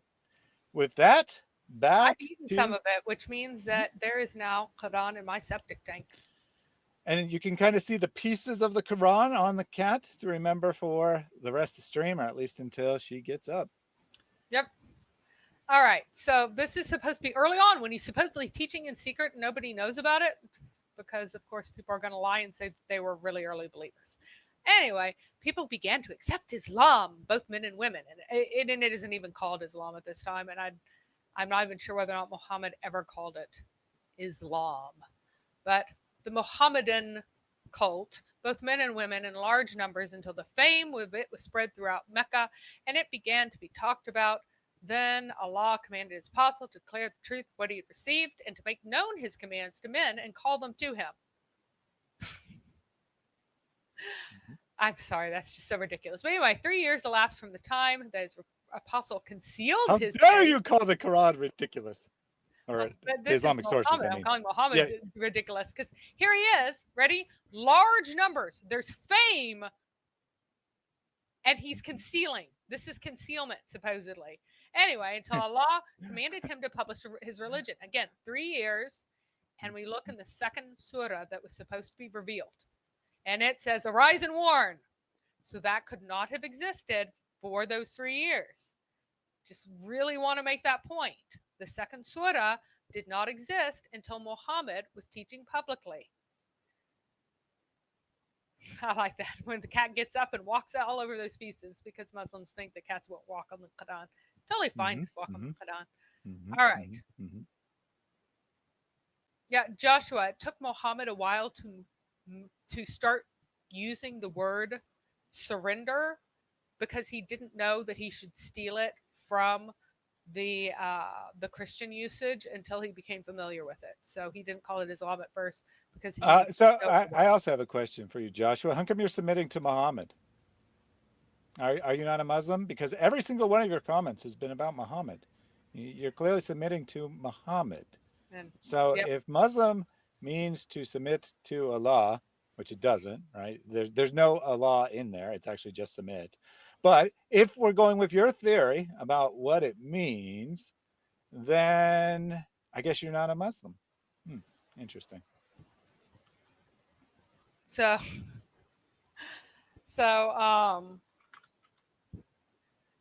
as we continue on, so he was finally told to be public, and then Allah said, proclaim what has been ordered and turn aside from the polytheists. Turn aside from the polytheists. Notice that, turn aside from the polytheists. So before he was engaged in what the polytheists were doing. And then warn thy family and thy nearest relations and lower thy wing to the followers who follow thee and say, I am the one who warns plainly, even though it's in the second surah that was revealed. Anyhow, Ali, and this is, our Ali, said, when these words, warn thy family and thy nearest relations, came down to the apostle, he called me and said, Allah has ordered me to warn my family, my nearest relations, and the task is beyond my strength. I know that when I make this message known to them, I should meet with great unpleasantness. So I kept silence until Jibreel came to me and told me that if I do not do as I was ordered, my Lord would punish me. So get some food ready with a leg of mutton and fill a cup with milk, and then to get together some sons of Abdul Muttalib so that I can address them and tell them what I have been ordered to say. And of course, it's only milk because we have to pretend that Muhammad didn't drink, since he will later say that it's bad to drink. I did what he ordered and summoned them. They were there at the time, 40 men or more or less, including his uncles, Abu Talib, Hamza, Al-Abbas, and Abu Lahab. And there are not that many men, adult men of the Hashim clan, as far as I can tell. That's not a true number, but whatever, it's fine. When they were assembled, he told me to bring the food, which I prepared for them, and when I produced it, the apostle took a bit of the meat and split it in his teeth and threw it into the dish. Then he said, take it in the name of Allah. The men ate till they could eat no more, and all I could see in the dish was a place where their hands had been, and sure as I live, if there had been only one man, he could have eaten what was put before the lot of them. Then he said, give people to drink. And of course, we're making a miracle here. Now, what does the Quran say about Muhammad? Did he have miracles? According And to the Quran? no, and No. this miracle is especially interesting, right? Because it's obviously derived from Jesus feeding the 5,000. Yep. But notice what Muhammad did, right? He puts his saliva on the meat. Yep. And then he multiplies it. This Because he story that magical is spit. claiming that Muhammad is God. Yep. Yep. This is And thus performs the same miracles as Jesus, who actually is God. Yep. And just keep in mind that no one will react to the supposed miracle because it didn't happen. Mm-hmm. Anyway, it came to the trunk and they all drank till they were satisfied. And as sure as I live, if there had been only one man, he could have drunk this amount. Now, does anybody say anything about this? Is anybody noticing this? No. Why? Because it didn't happen. Because this is made up. And remember, Muhammad's running around saying, not, remember how I fed you all this miraculous food? No, he's saying, I am a mere warner. I don't have any miracles. My miracle is the Quran. So Ali here is saying Muhammad is a filthy liar. Allah is a filthy liar. And really, he did do a miracle. But it seems like I'm the only one who noticed because no one else notices this. Only Ali. Ali knows about this. No one else Think about this. Think about this. We got many pointless hadith, like almost completely stupid, random stories of Muhammad narrated by 10 different people.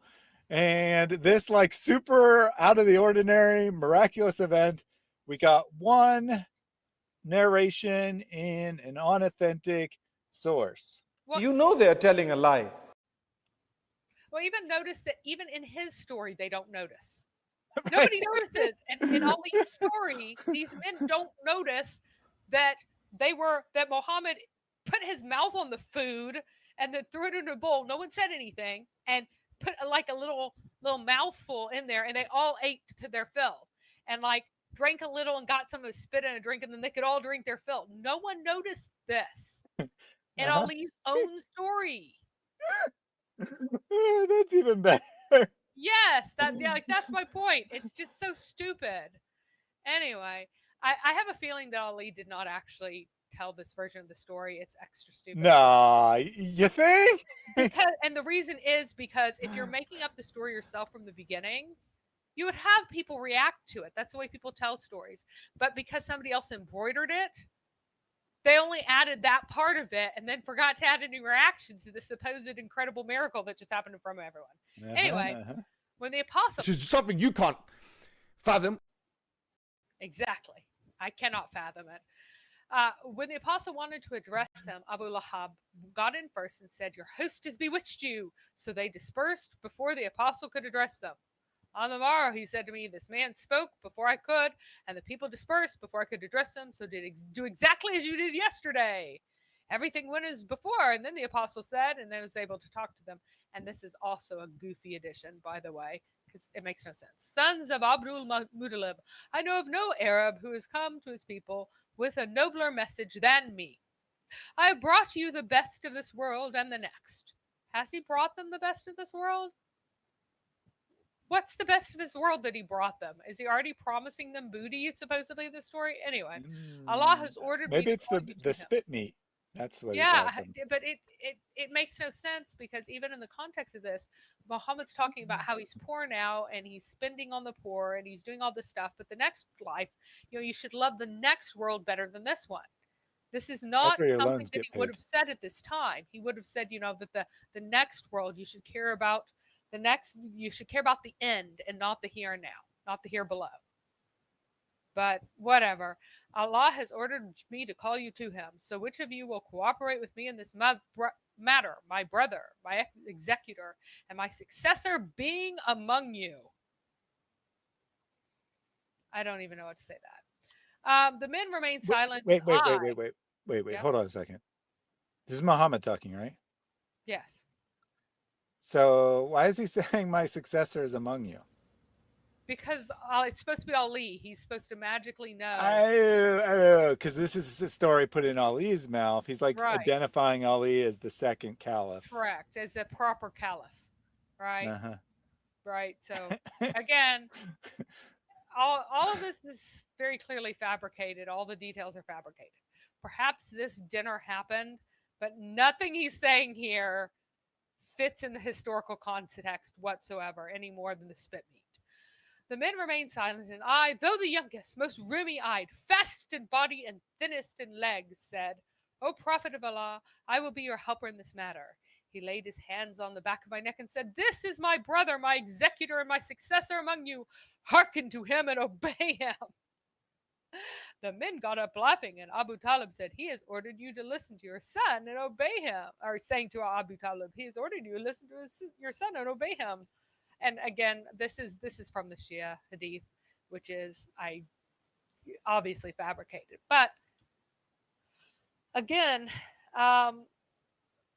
this is in the Shia version of this. This is where Ali seems to first believe that Muhammad is some kind of prophet at all, because before this point he doesn't seem to have identified himself. Well, I think he only identifies himself as a warner at this point. But I think that he just was like, oh, I'm getting visions, and I should do these things. And I think it's the first time he's like, you guys need to do things. So. All right. So let me take a super chat real quick here from Rogue Provisionist. O son of Adam, spend. I will spend on you. Give, then I will give you. It's difficult because you know what? These are my last few. As it is, the price is going up, the rand is going down, this is happening. Excuses. Those are excuses. You give and watch what Allah does. So he says, thank you both. I agree that the Hajj is pro-segregation of non-Muslims and the Shahada is a declaration of being a Muslim, so no 5 pillars. Please follow up to the earlier comment about our thoughts of displaying the 5 pillars in public school. So thank you very much for that donation. And I wanted to take one other comment here from the 72 Horace. Hi, Mary. You look like a burqa girl. I do look like a burqa girl right now. To which Una said, she's a burqa girl in a burqa world. Why not? And I just want to pull up this one because of this little detail. When Muhammad's companions were praying, they went to the wadis so people could see them praying. Then a band of polytheists came upon them once while they were praying and rudely then interrupted them. They blamed them for what they were doing until it came to blows. And it was on this occasion that Sa'd smote a polytheist with the jawbone of a camel and wounded him, like a jawbone on the ground. This was the first blood to be shed in Islam. So, who caused the first blood to be shed? Were the poor Muslims being terribly mistreated and beaten and abused? Or did our buddy Sa'd here go and hit someone with a skull with teeth in it, causing them to bleed terribly? Mm-hmm. So the first blood that was shed, poor Muhammad was so weak, and it was one of the Muslims who attacked one of their people from the same tribe. Just wanted to keep that in mind. And actually, Jack, there are multiple stories of apparently people just didn't clean up skulls in the ancient world, because there are actually a bunch of stories of people grabbing skulls and jawbones to use as weapons in these sources. And I do not think that this is... You don't think they're animal bones that they're grabbing? Yeah, what makes it it's like the jawbone because it has teeth in it, and so you can hurt people with it. So the but it could be a human jawbone. I mean, it could be an animal jawbone, couldn't it? Yeah, this is it's a jawbone of a camel here. Okay, because Samson. Okay, I understand how I got. Yeah. I understand now, because you were talking about the Muslim killing someone, and then you immediately said apparently they didn't clean up skulls, so I assumed you meant human skulls. No, I was talking to Jack Gray. Jack Gray said Samson, really, and I read out Jack Gray's comment, and yeah, apparently Yeah, I'm afraid I'm talking. I'm not holding up a whiteboard. I don't think my voice will cause fitna among you guys, believe it or not. Uh, you're only supposed to avoid talking if you have a particularly seductive voice. I think that Ali Dawa, given his voice, thinks that every voice in the world is incredibly seductive compared to his, and that's why he makes his. Well, he might be right about that. I mean, he's not right about much, but he might be right about that. Give Mary a whiteboard. Well, while Mary goes and finds a whiteboard, Nur apparently enjoyed that first destruction of the Quran so much that she wanted a replay. So we got another page from the Quran here. But we can't just rip it up again. I mean, what fun would that be? What should we do with it?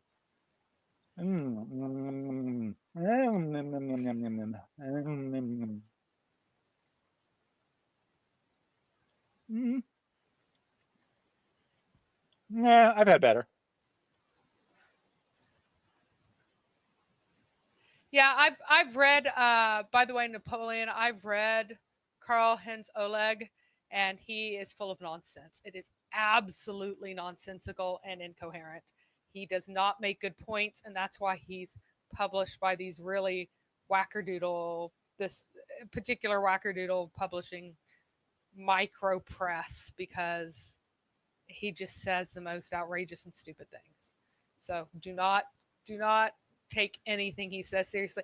Like Oleg thought, he straight out believes and just states that the Zoroastrian, but the Persian country was only Zoroastrian in its official top level religion, but all popular religion was Christian, which is just like total nonsense. You go once a paragraph, Oleg will say something that's like he just farted out and has absolutely no reason to believe. So, yeah, he says a lot of stuff, and he just brazenly states things, and they're just not true. So, anyway, Villainous made a very good point here. You have all just witnessed pulp fiction, because that is the result of chewing the Quran. Take some fiction and you make it into pulp. But yeah, one of the weirdest things when you read the story of Samson, at least to me, is that he picks up a jawbone and hits people with it. But there are multiple times in the Islamic sources in various places someone was getting away, so someone else grabbed a jawbone and killed them with it, like of an animal that's just lying there and left out. So apparently they made, like, if you just needed a weapon at hand and you didn't have anything particular, I mean, people didn't, they had middens just lying around. They didn't take their trash away. So apparently it was a handy thing to whack people with for a lot of folks. So I'm going to modify Jack's comment here very slightly. Qurano ter intuo. Nice. All right. So here's also an interesting thing. When the apostle openly displayed Islam as Allah ordered him, his people did not withdraw or turn against him, so far as I have heard, until he spoke disparagingly of their gods. So and notice that in the early passages, he isn't yet told to keep away from idols. So it's probably at the moment where he's told to keep away from idols and tells other people that they need to keep away from idols that this happened. So we have a series of events. He's teaching, he's doing stuff, weird stuff in secret and concerning people. Then he's calling everyone openly, telling them at the end of the day is coming and that they need to be careful. And then later on, he's saying, stay away from the idols. Don't worship these gods. When he did that, they took great offense and resolved unanimously to treat him as an enemy, except those whom Allah had protected by Islam from such evil, that they were a despised minority. Abu Talib, his uncle, treated the apostle kindly and protected him, the latter continuing to obey Allah's commands, nothing turning him back. Remember that Al-Harith and also Al-Zubair are dead at this time. So Abu Talib is alive, and Abu Lahab, Al-Abbas, and Hamza, of course. and then some of the younger kids who don't really feature very much in the stories. All right, so real quick before we move on, I didn't even notice this, but the Hosan one is indeed correct. I'm a looser, not a loser. I misread that. I don't know what a looser is, but apparently I'm looser, more loose than other people, because I confirmed that is in fact what Nur said. You're the looser. I am not. Yep. I'm looser. Nur is tighter. Just so everyone is clear about that. yep, we need to keep that in mind. All right, so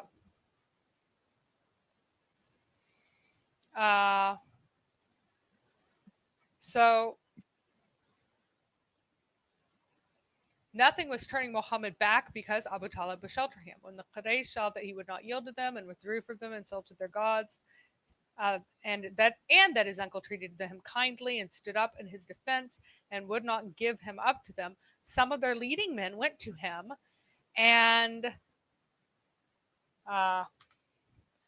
we don't care about who these are. It's Abu Jahl, it's Abu Sufyan, the usual suspects, right? And they said, "Oh, Abu Talib, your nephew has cursed our gods. If you get rid of him, then we will give you, you need to stop him, or you must let us go after him. We need to stop."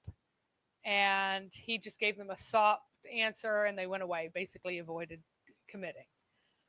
Then they kept on going on until they finally offered him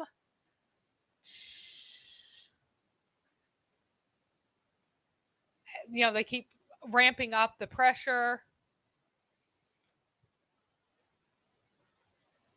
And then Abu Talib goes to Muhammad and says, "Spare me and yourself. Don't put on me a burden greater than I can bear." Basically, everybody's against me now because I'm protecting you. And he said, and Muhammad said to him, "Oh, my uncle, by Allah, if they put the sun in my right hand and the moon in my left, on the condition that I abandon this course until Allah has made it victorious," and now we're talking about victorious again because we are projecting the future onto the past, "or I perish therein, I would not abandon it." Then he broke into tears and got up. As he turned away, his uncle called to him and said, "Come back, my nephew." And he says, "Go and say what you please, for by Allah, I will never give you up on any account." And then they went to again and they said, "Oh, Abu Talib, this is Umar, the strongest and most handsome young man among the Quraysh. So take him, and you will have the benefit of his intelligence and support. Adopt him as a son and give up to us this nephew of yours who has opposed your religion, the religion of your fathers, severed the unity of your people, and mocked our way of life, so that we may kill him. This will be man for man." Okay, what's actually happening here? Does Abu Talib need more sons? How many sons does Abu Talib have? No, you can never have too many. He needs more, Mary. But he can't even support all of them. 2 of them are living with other people because he doesn't have enough. He doesn't have enough wealth. He had ran into money problems, and his Muhammad, his nephew, and then one of his half brothers, they each took on one of the sons to take that burden off of him, keeping only his heir and his favorite. And those are the only kids that he has at home. Why would he need another son? Well, here's the answer. The most handsome young man, Abu Talib, had predilections for handsome young men. So he was being offered a handsome young man, the thing that he would like most of anything, because, supposedly they're offering Muhammad money and stuff. They're offering him the most handsome young man. So we all know why they would be doing that. And no, I didn't stop talking for a few seconds, so I'm not. Oh, actually, you did. You paused for a few seconds. We deny it. Islam does not agree with it. It doesn't agree. You did not stop talking. Yeah, Actually, you did. So he's trying to figure out if it's his internet. You were thinking. You paused for a couple seconds. Yeah. I didn't want to read every little bit of it.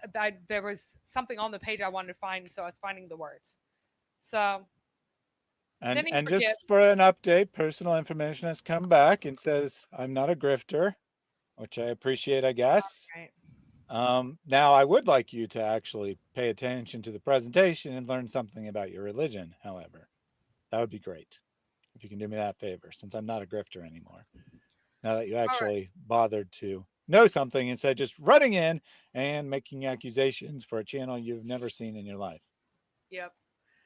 Okay, so then Abu Talib refuses, and then they go back and forth. The situation worsened. The quarrel became heated, etc., etc. Abu Talib wrote some poetry that we're not going to read because it's annoying. Then the Quraysh incited the people against the companions of the apostle who had become Muslims. Every tribe fell upon the Muslims among them, beating them and seducing them from their religion. This didn't happen, by the way. No, really? They did try to convince them not to. I'm sure there are plenty of fistfights because these are people who are just violent in general. But so Muhammad the victim. God protected his apostle from them through his uncle. Wait, not by himself, but through his uncle. And whenever he saw what the Quraysh were doing, he called upon the Banu Hashim and the Banu al-Muttalib to stand with him in protecting the apostle. This they agreed to do with the exception of Abu Lahab, the accursed enemy of God. And by the way, that the accursed enemy of God, whenever Abu Lahab's name is written on a lot of websites, they are like, may Allah curse him, is what they put after that. And that's probably what it says there is, may Allah curse him. It's probably what it says in Arabic. So I was laughing at this comment from Tony. Too many Marys is obedient to her 4 husbands.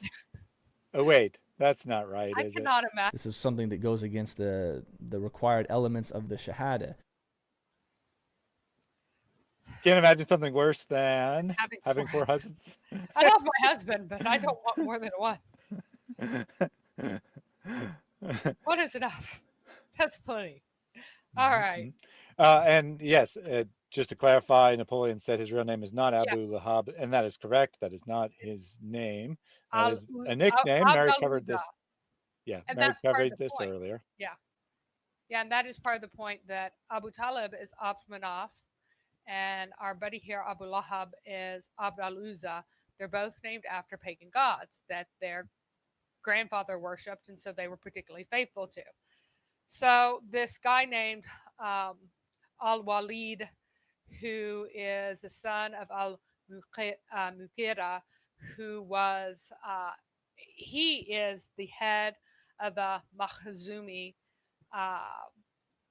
Banu Makhzumi, the sub-tribe, the clan, which was the richest clan, and his father had also been the head of that clan.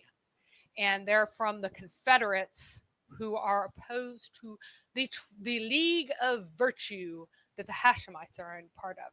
And so during this time is whenever he was supposed to have given his opinion that I mentioned much earlier in Surah 73 or 74. No, it's 74. 74, wherever he was cursed over and over again. The miracle of the 19 was Muhammad's getting angrier and angrier and cursing him.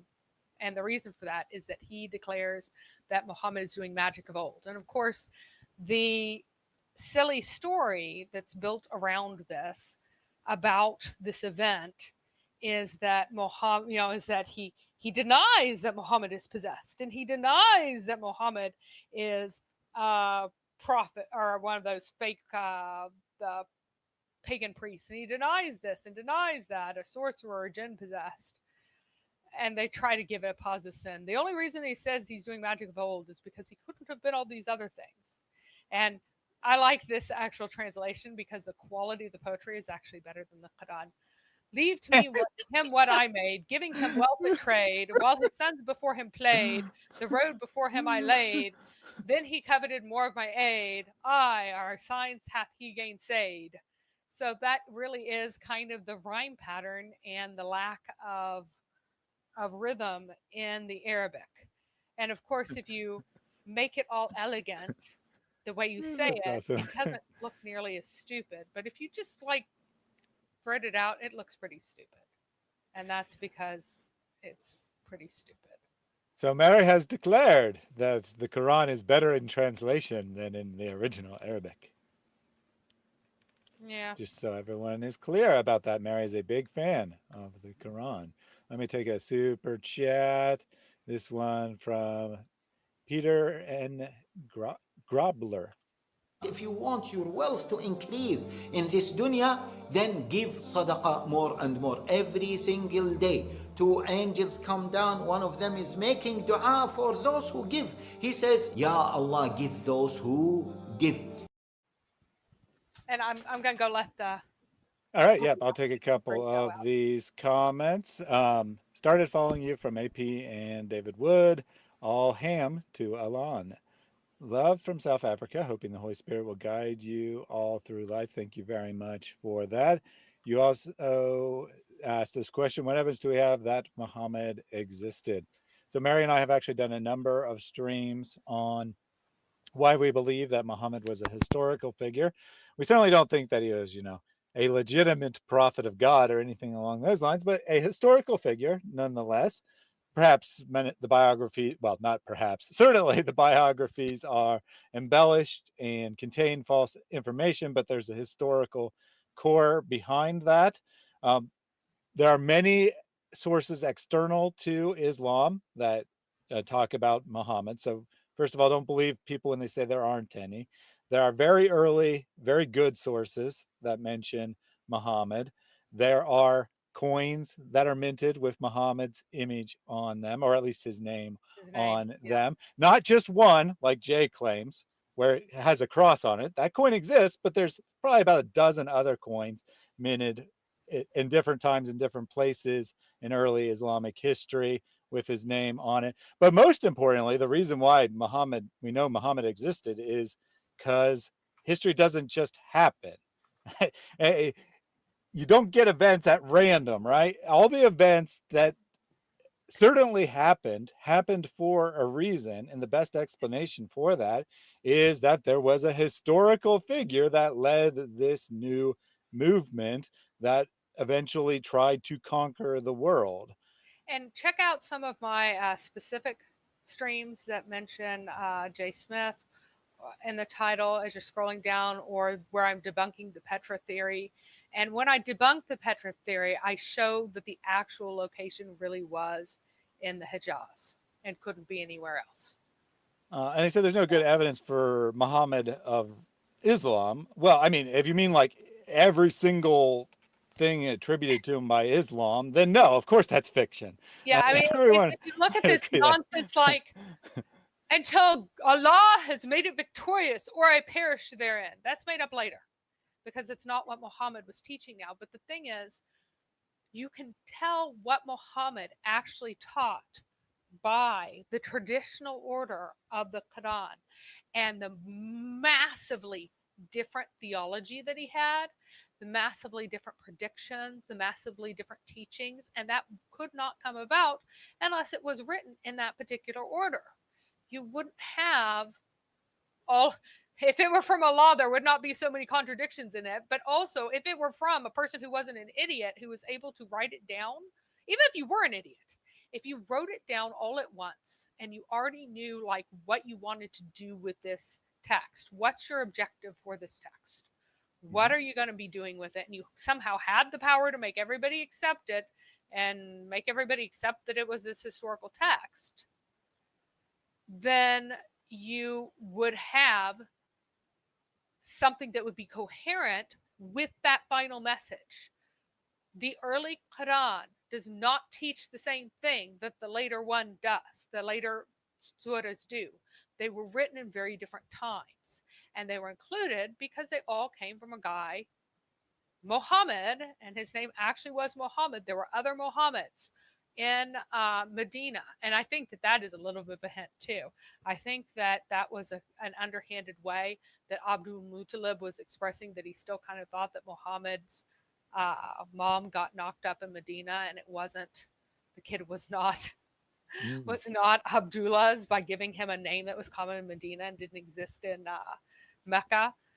So, a lot of the objections just aren't true. Now, one of the reasons you might think that Muhammad is a new name is because it's easy to misunderstand, because the objection that is given to Abdul Muttalib in the sources is that that is not a name from our tribe, from our family. It's unknown in our family.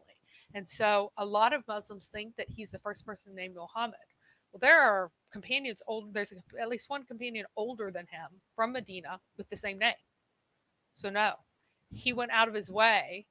Abdul Muttalib went out of his way to give him a name that was known in Medina and not known in Mecca.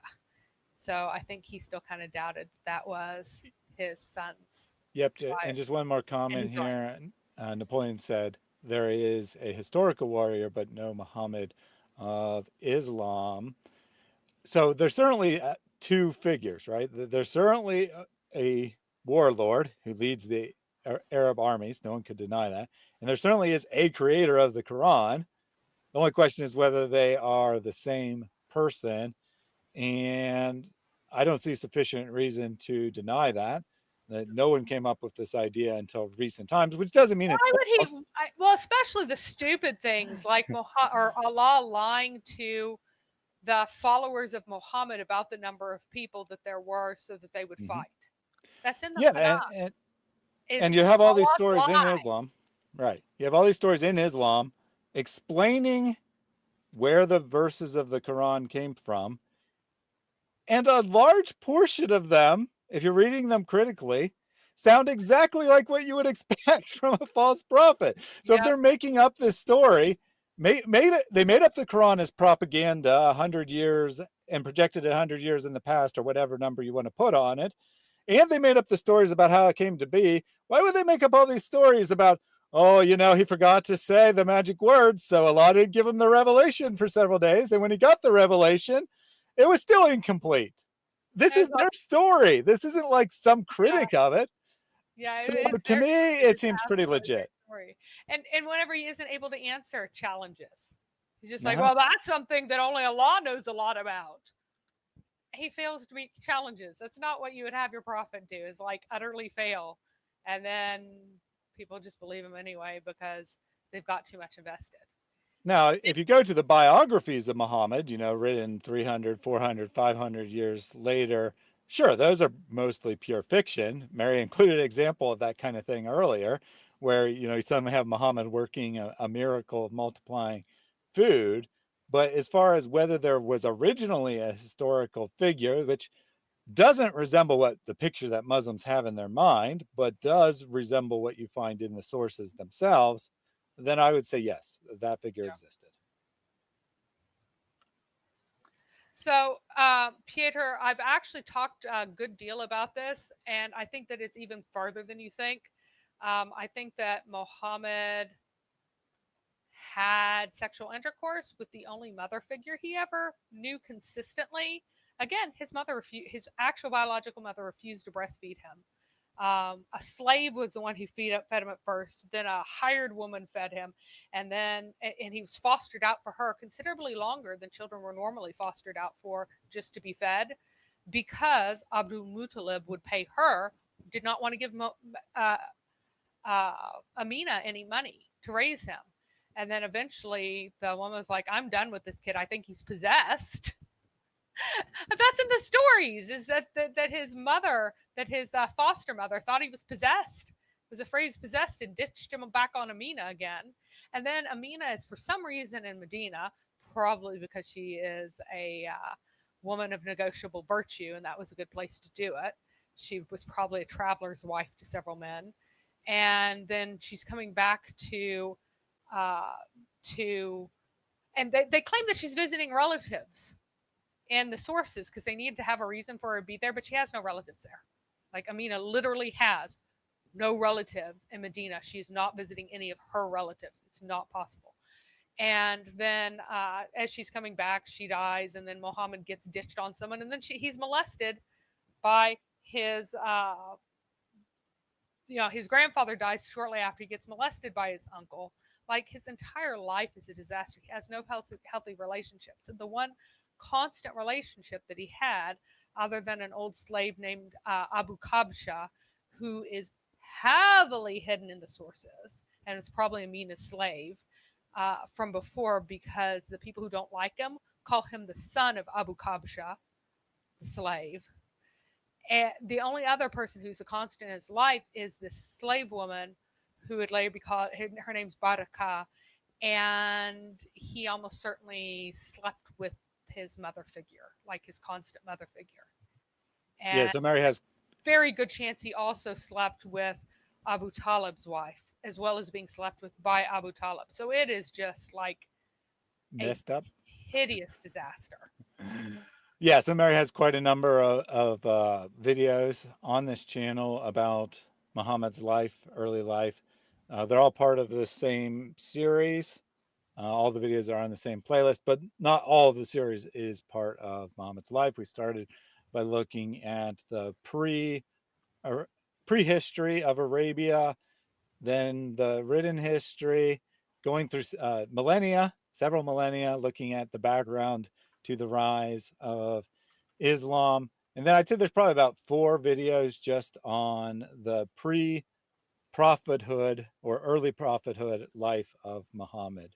And we're continuing that series today, looking I have made it all the way 3 years in. We're already to 613, so this is pretty awesome. We're trucking right along here, because I started out in the Neolithic era, so I've made it all the way to 613 from the Neolithic era. So anyway, indeed, yeah. So if you want to check out more of Mary's theories, a lot of these things are things you won't have heard before because they're Mary's original ideas, but she does back all of them with some thorough research that makes her theories quite credible. Yep. And then, so around this time, Hamza, who is Muhammad's, remember that when Muhammad's dad married Muhammad's mom, Muhammad's grandfather married Muhammad's mom's cousin on the same day. And Hamza is the 4-year older son of Muhammad's grandfather and his wife, or his mother's cousin. And he converts, and he hears Abu Jahl. No, sorry, it's not. It's a different age. Abu Jahl verbally insulting Muhammad, and so Hamza just assaults him. Now, keep this in mind. Abu Jahl verbally insults Muhammad, so Hamza attacks Abu Jahl. Abu Jahl decides not to retaliate to prevent a blood feud. So who is the better person here? That would be Abu Jahl, in my opinion. Hamza assaulted him, and he does not retaliate to prevent a blood feud because he cares more about keeping peace and not doing horrible things to his own family. But Hamza would have cut his throat, because I would agree. That's what Islam turned you into. So I suspect that either this is a free-floating ayah, or else they're trying to ignore the part where it's supposed to be, meaning that he declared that Allah told him this, but then he didn't place it into a surah until much later, because this is a way, way later surah. This cannot have happened then. It has to have happened earlier. So it might have just been the arise and warn, but they don't want to call attention to the fact that the very, very, very earliest surahs are when Muhammad is being public, which means that there was a time without any surahs, without any revelation, yet he was supposed to have been a prophet for 3 years already. So yeah, it's hard for me because I only have half a brain, or even less, because some Islamic scholars say that women have a quarter of a brain or less, but I do my best. So that just I'm laughing because it reminds me of a joke I was trying to make on this stream a while ago of how 2 women add up to 0.51, which rounds up to 1 witness in court. Yep. And Mary's like, well, actually, a lot of Islamic scholars do say that they have somewhere between a quarter and a half the intelligence of a man. It's half or less. It's not like half or more. Yep.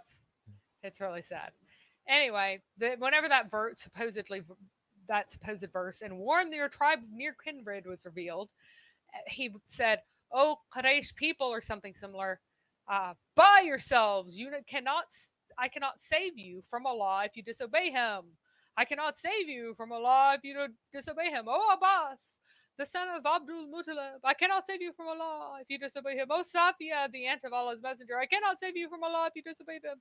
Oh, Fatima, daughter of Muhammad, I ask what you wish for my property, but I cannot save you from Allah if you disobey him. So that's what he's supposedly saying, is that you all need to listen to me because I can't save you. And it goes, buy yourselves, spend your money.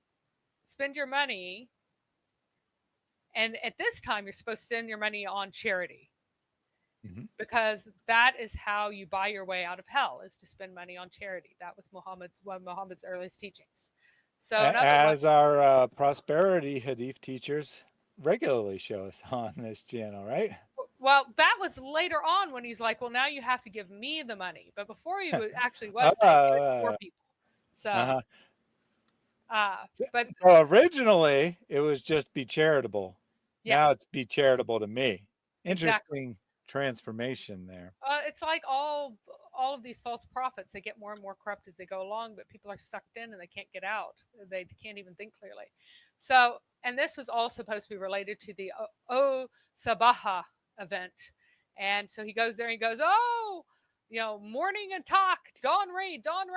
And everyone comes running out. Who is that? Then they gathered around him when he said, do you see, if I inform you that cavalrymen are proceeding up the side of the mountain, will you believe me? They said, we have never heard you telling a lie, supposedly. I'm sure they go, well, of course we will, because why else would you be giving a dawn cry? Then he said, I am a plain warner to you of a coming severe punishment instead. Notice he's what? Does he say, I am a prophet coming to you? No. He says, I'm a warner. Is a warner the same thing as a prophet? No. Yeah. Muhammad was not an apostle and he was not a prophet for quite a while. He was only a plain warner. And a warner is not the same thing as a prophet or an apostle. It's later on that he got greater delusions of grandeur. It continued, he escalated slowly. So he begins as merely a warner and then becomes your prophet and apostle and everything else. So Abu Lahab then at that said, may you perish. You gathered us only for this reason, because basically he cried wolf. He literally cried wolf. And these aren't really stilted languages. Like, honestly, like dying of fire. Why did you call us here? That's it. Like, is basically kind of the equivalent of it was coarse language for the most part. So what you're saying basically is that the translators don't do the text any favors. They're not like the best really translations in the yeah. Coarse language becomes extremely stilted. Well, no. I mean, in general, translation is no easy task, right? Translation for meaning, okay.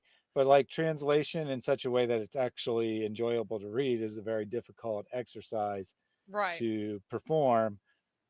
So,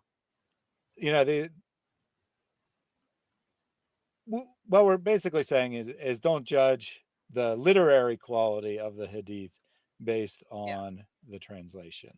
I mean, it's stilted because they're trying to go precise meaning and not the tone. The tone would have just been normal conversation.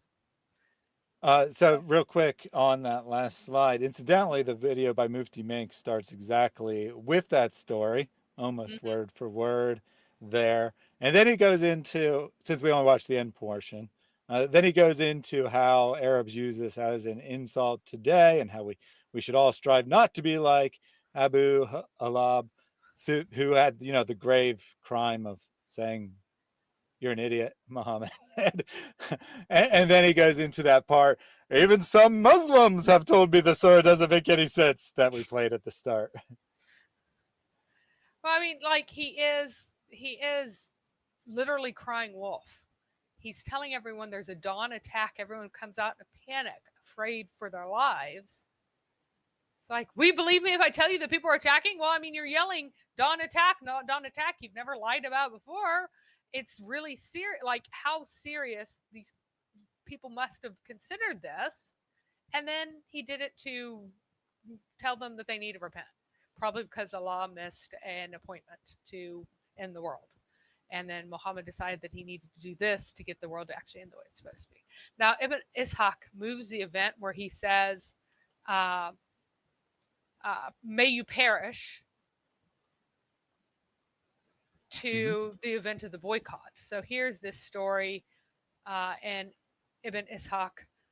It says that Abu Lahab, whenever he refused to take the side of the rest of the Hashemites and instead took the majority Quraysh opinion, he said, haven't I helped Alat and Al-Uzza, and haven't I abandoned those who have abandoned them and assisted their opponents?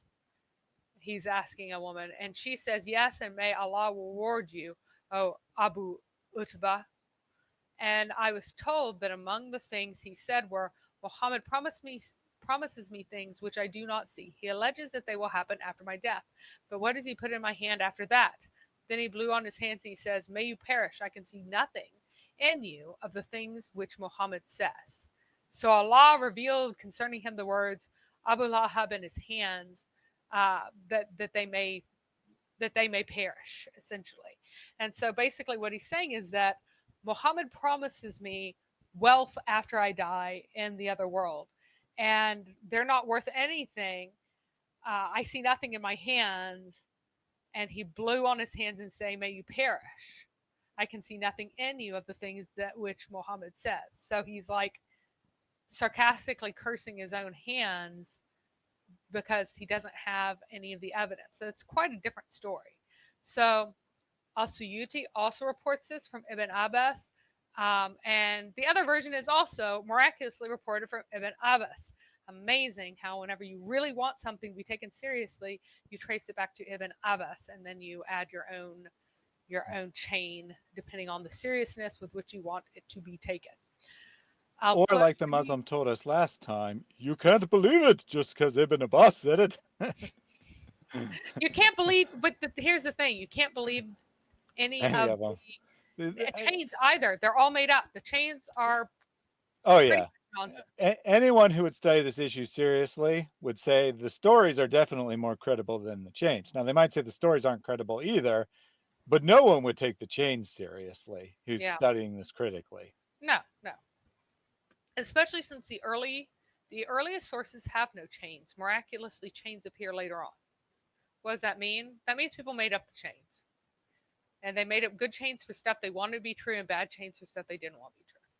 Yeah, and that's absolutely true. Actual historians, they want to look for the unauthentic hadiths that don't have proper chains on them, because there's a much higher chance that they're actually earlier, better sources than the authentic hadith. And they do paint a slightly different picture, so it is interesting. So a more human picture, I might add, right, of Muhammad. Yeah, definitely. Al-Qurtubi references both of these stories. It was said the reason for its revelation that Abu Lahab came to the Prophet, peace and blessings be on him, and he said, what will be given if I believe in you, O Muhammad? And he said, as the Muslims are given, supposedly. He said, what do I have over them? He said, and what do you want?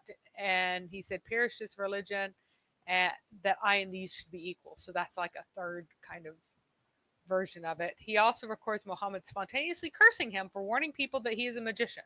Or that Abu Lahab wanted to throw a rock at Muhammad and was magically prevented, and then Muhammad cursed him.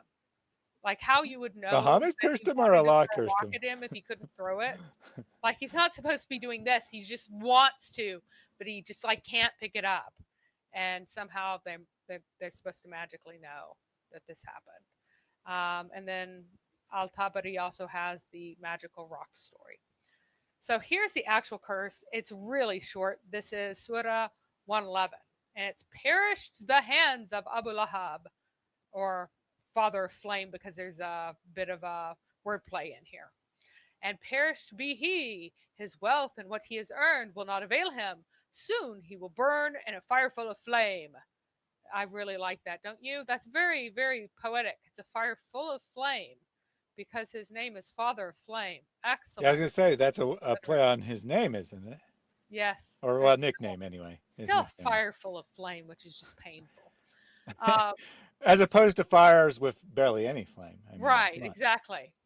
And then he gets even more irritated at the end here, because notice how he totally loses the rhyme scheme. That's why I was praising him so much last time, because he actually managed to hang on to a rhyme scheme even as he was yelling at people, because usually when he gets ticked off, he loses control and his rhyme goes to pieces and the quality gets really crappy like it does here. So here it falls apart. It's now crap, but fine. Here is Allah's extraordinarily crappy poetry. And his wife, the carrier of firewood, in her neck a rope of palm or camel fire. So what's really funny here. Well, hold on a minute. I want a clarification on the rhyme, because it looks like it's A, B, C, B, that the third and fifth verses rhyme. No. Masadin. So Lahabin. the ending doesn't matter. So that in doesn't matter. Oh, well, that's how rhymes work in English. There, and you can kind of fudge the shada. Like it's better for a shada like that double letter to rhyme with another double letter, but it doesn't always have to. So it's actually that A, B really that we're looking there. So it's the middle syllable that's supposed to be the same for rhymes? Oh, well, I guess this one's fine. This one's fine here. So I guess the fourth one's still fine. It's just the very, very end that completely falls apart. So because you still have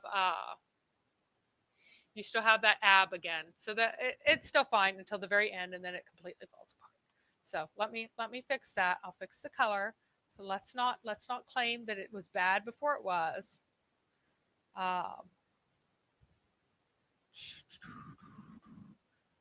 So we can go back to purple here. Here we go. We're back to purple, and we are back to there. Well, slightly different purple, but it's good enough. All right, so. Yes, we all know that you're very much tighter than me, Nur. So sad. She is so sad. All right, so it's a very end whenever he just completely loses his mind and drops the rhyme completely. So the question is, did Allah really get mad and did his rhyme get super sloppy? Yes, it did. He just lost track of the rhyme and it fell apart. Did Allah's rather short eternal book have an entire surah devoted to cursing a guy who really didn't affect Muhammad that much? Also, yes. Muhammad hated him so much because he felt so betrayed, because this dude had been his champion and had always been in his corner. But really, Muhammad was the one who betrayed him. What he has earned is glossed as meaning children by Ibn Kathir, but there's no real semantic reason for that. What? So his wealth and what he has earned will not avail him. And the reason why they gloss it that way is because it just repeats it. Give me 1 second. I need to turn this off. Yeah, while you're doing that, I'm going to take a super chat. This one from Harry Johnson. Sir, how can we contribute financially for your organization? They get in touch with me. And very easy, people know where I am. And once they get in touch with me, to contribute without causing problem, to contribute in big amounts. And many people call me for lunch and for dinner and for meal, and for every meal they give big amounts, alhamdulillah. So those who really want to contribute, they come and meet me. So this is a reference here to that guy with information in his name. I can't remember exactly what it was. Personal information, who said that these people are just trying to create a cyber crusade. So we said we weren't on a cyber crusade, or we had no clue what that was even supposed to mean, but Hariel has refuted us by donating money to make this into a cyber crusade. So there you go. Philip would like to request a future topic. I mean, you certainly can request a topic. That doesn't necessarily mean that I will do it, but you can make a request. Absolutely. So Colton here said, you have to be high to read the junk Quran. It's good for a giggle. And I don't know, is it a good idea to get high and read the Quran? I think we have to try it first. All right, there you go. Don't judge until you've tried it for yourself. Joshua also displaying his amazing intelligence here. I have been known to say this before, but I really struggle to find a dumber comment that I've ever seen in my entire life than this comment here by Joshua. Christian means Michael, which means Muhammad, which means Jesus. So his suggestion is that the word Christian has the same word meaning as the name Michael, which has the same meaning as the name Muhammad, which has the same meaning as the name Jesus. I could not come up with a more incoherent set of 4 words and claim that they are all mean the same thing than this list. I challenge anyone to try to come up with 4 more unrelated words. I doubt you can do it. What do you think, Mary? Dumbest comment ever?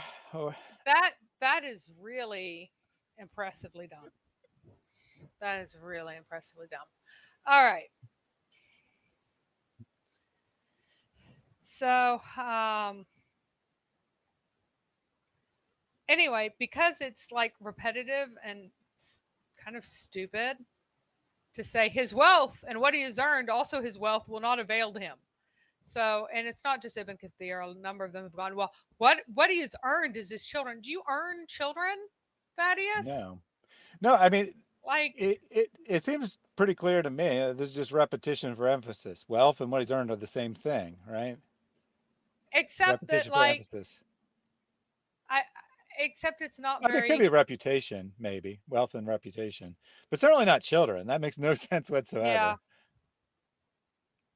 So anyway, I think that the reason why they want to be something else is because the repetition is a little bit embarrassing here, because it isn't meaningful. So they're trying to make it be children. And carrier firewood is another thing that they want to change the meaning of, because it's very obvious here. He's burning. So his wife is doing what? She's carrying the firewood for what? Burning him. That makes burning perfect him. sense. Why do they want to change that? At that, because by Quran standards, this is actually quite good. Well, does hell actually need to have people bringing wood to set people on fire? Okay, but it's metaphorical. It's not metaphorical, though, because it doesn't say it's metaphorical. That's the issue. Muhammad didn't mean it metaphorically. He meant it literally. I'm sorry, but by the Quran standards, this is actually a pretty decent wordplay, creative insults going on here, and the Muslims are embarrassed by it. Well, they're embarrassed by it because here she is. Because another verse says that the fuel of hellfire are stones and men, not wood. So now she's bringing wood when there isn't supposed to be any wood. Because you're supposed to interpret the Quran hyper literally unless it tells you otherwise. So she has to literally be bringing wood for the literal hellfire for this to not be a contradiction to other verses in the Quran. Correct. Well, Muhammad meant it literally when he said it too. He's just a child, like, lashing out. Remember that this is the Allah who's like, no, you're the one who's crazy. Ha ha, he's a bastard. Like, this is the level of the Quran. So, and she has a rope of uncomfortable fiber. That the word is just like fiber, and it's glossed as either being made of palm or camel fiber. And so she has this uncomfortable rope rather than a beautiful necklace around her neck, as she's like being forced to do this, right? And they try to make up could this that silly possibly story. Yeah. Could that possibly be like a noose, allusion to her neck being tied with a noose? Yeah, it could be, because they did use ropes to, like, drag people behind camels and kill them and stuff. It definitely is like an indication that she's being forced to do this. But here's the funny thing, is that it gets glossed as she used to go about insulting Muhammad as she got firewood for things. There's no firewood in Mecca. There is not a single reference to firewood. In fact, specific grasses were used by the smiths who had forges there to fix things, right? They use bundles of grass, dried grasses, and everybody else used camel dung. There's no actual firewood there. unless this is like a generic word for anything that you set on fire and is not actually restricted entirely to wood, like literal wood, there's no firewood. But they declare that, well, she used to like say nasty things or run around gossiping while she was getting firewood. That's what's happening here. Okay. And she was using a rope on her neck to carry the firewood, because that's how a human being has ever carried firewood. What? Is with a rope around their neck. Okay, I'm going to have to say what I said earlier. We Christians respect the Quran in this case more than Muslims do, because we actually take the word seriously, right? That is the most stupid, idiotic gloss I've ever heard in my entire life. Yeah. It's quite clear that she's being punished alongside Abu Lahab because of his actions. That's quite clear from the meanings of the verses, right? He did something so horrific that even his wife is forced to contribute to his punishment. What the heck? Yep.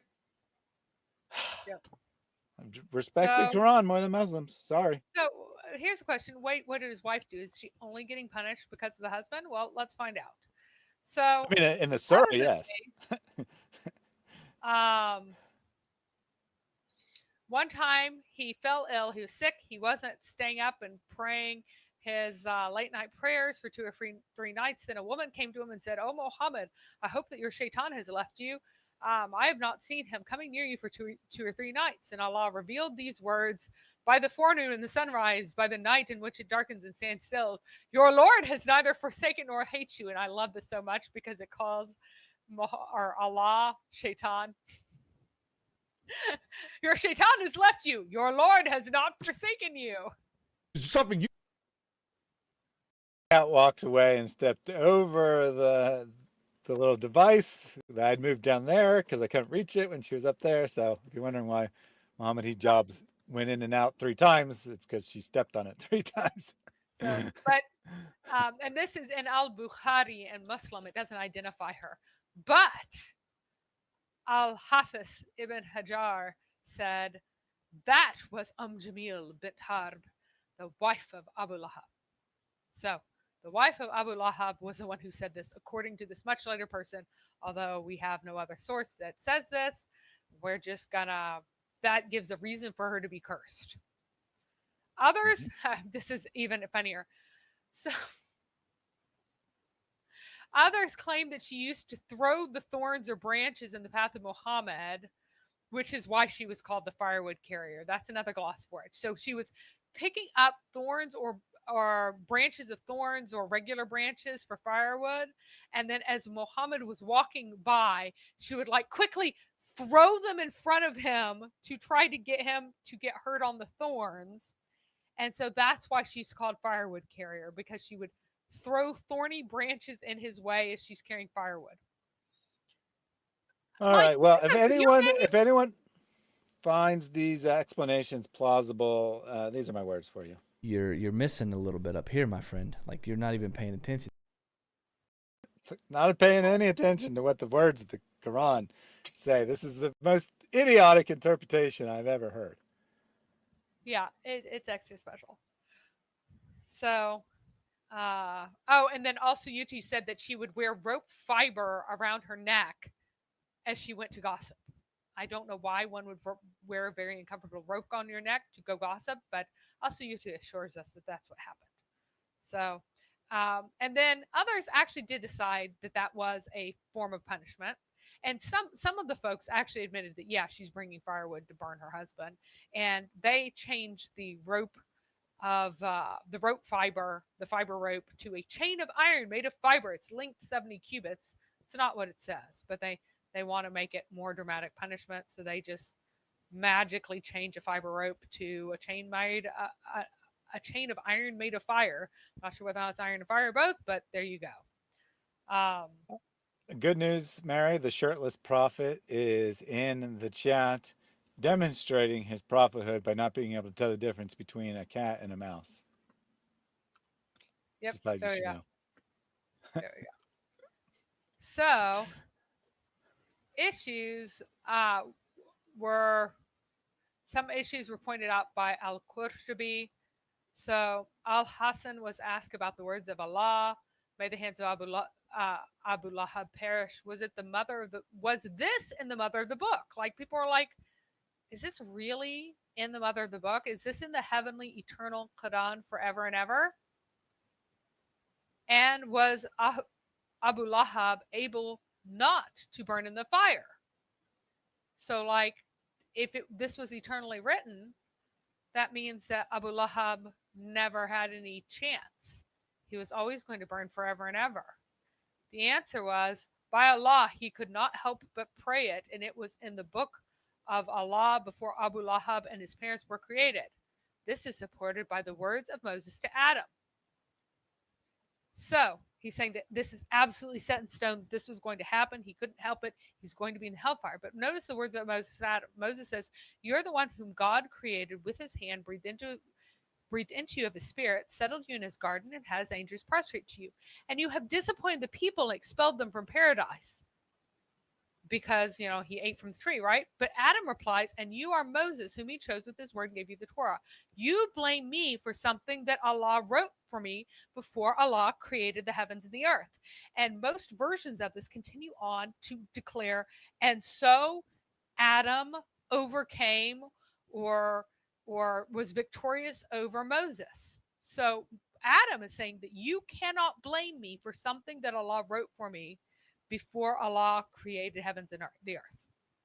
So if it is written for me, then you can't blame me for it. And Adam was victorious. Adam was right. But here, Abu Lahab is going to be punished forever. So according to Adam and according to this hadith, Abu Lahab ought to be blameless because this was written for him before time. And yet what was written for him was punishment. We seem to have a bit of a contradiction here. We do indeed. We absolutely do. A theological contradiction, no less. Yes, a massive one.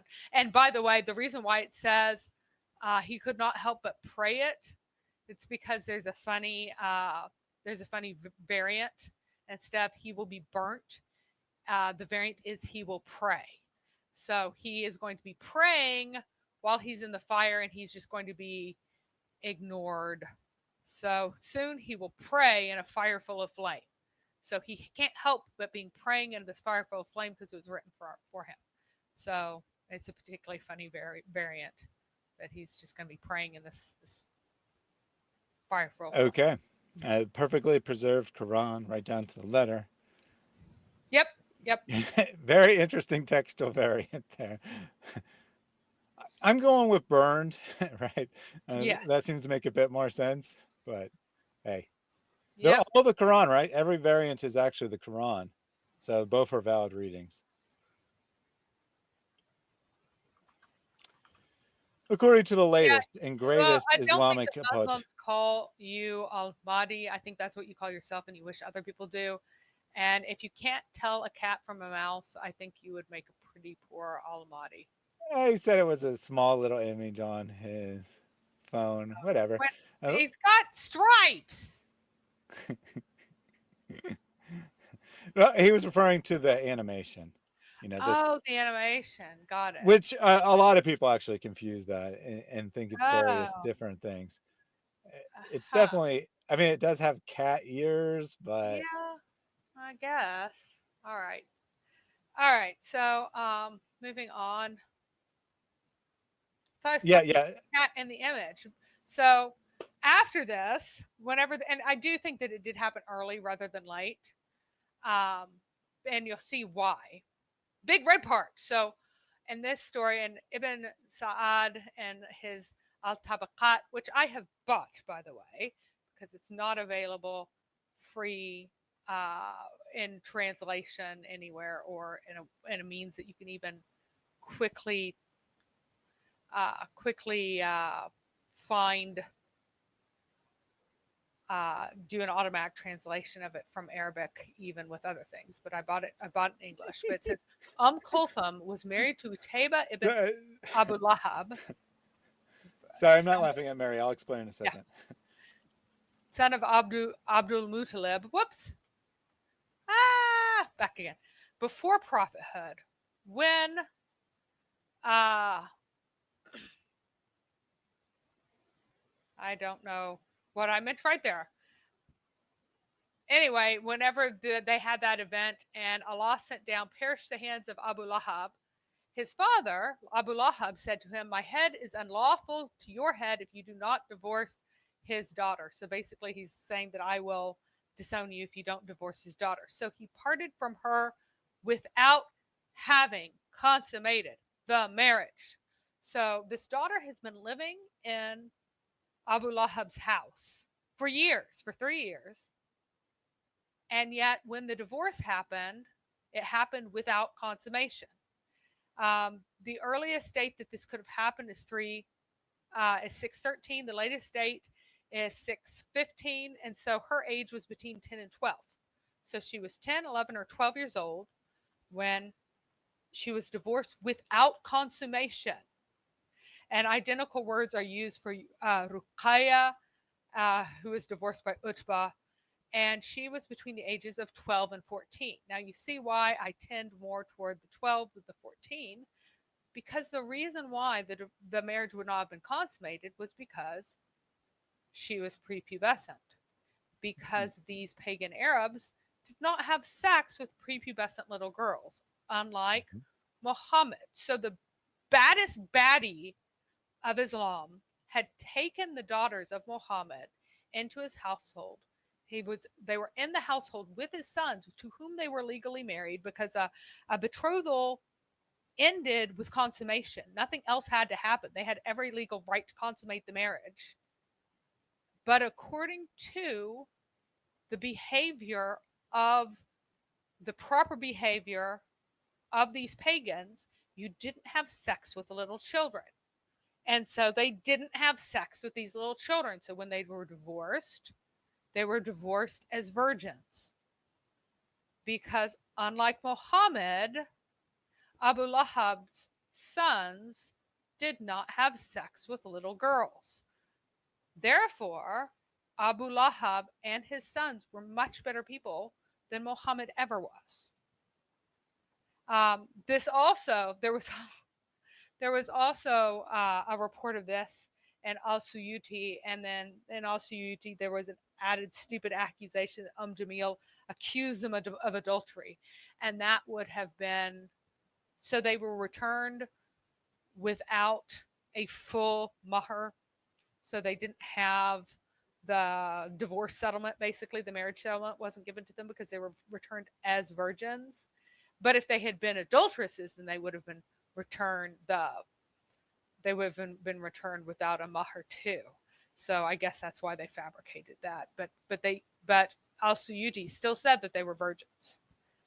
So, and of course, the idea of a 10-year-old committing adultery is just ridiculous, or even anyone accusing her of it. In pre-Islamic times, at least. I mean, Muslims have accused tiny children of committing adultery when they were raped, but that would not be the case in this culture at this time because it wasn't Islamic yet. So here is another version of it that it's placed much later in Ibn Ishaq's account, but it refers back to this earlier event. When Allah honored his apostle with prophecy, Khadijah and her daughters believed in him and testified that he had brought the truth and followed his religion, though Abdul As persisted in polytheism. And of course, that's the husband of the oldest daughter.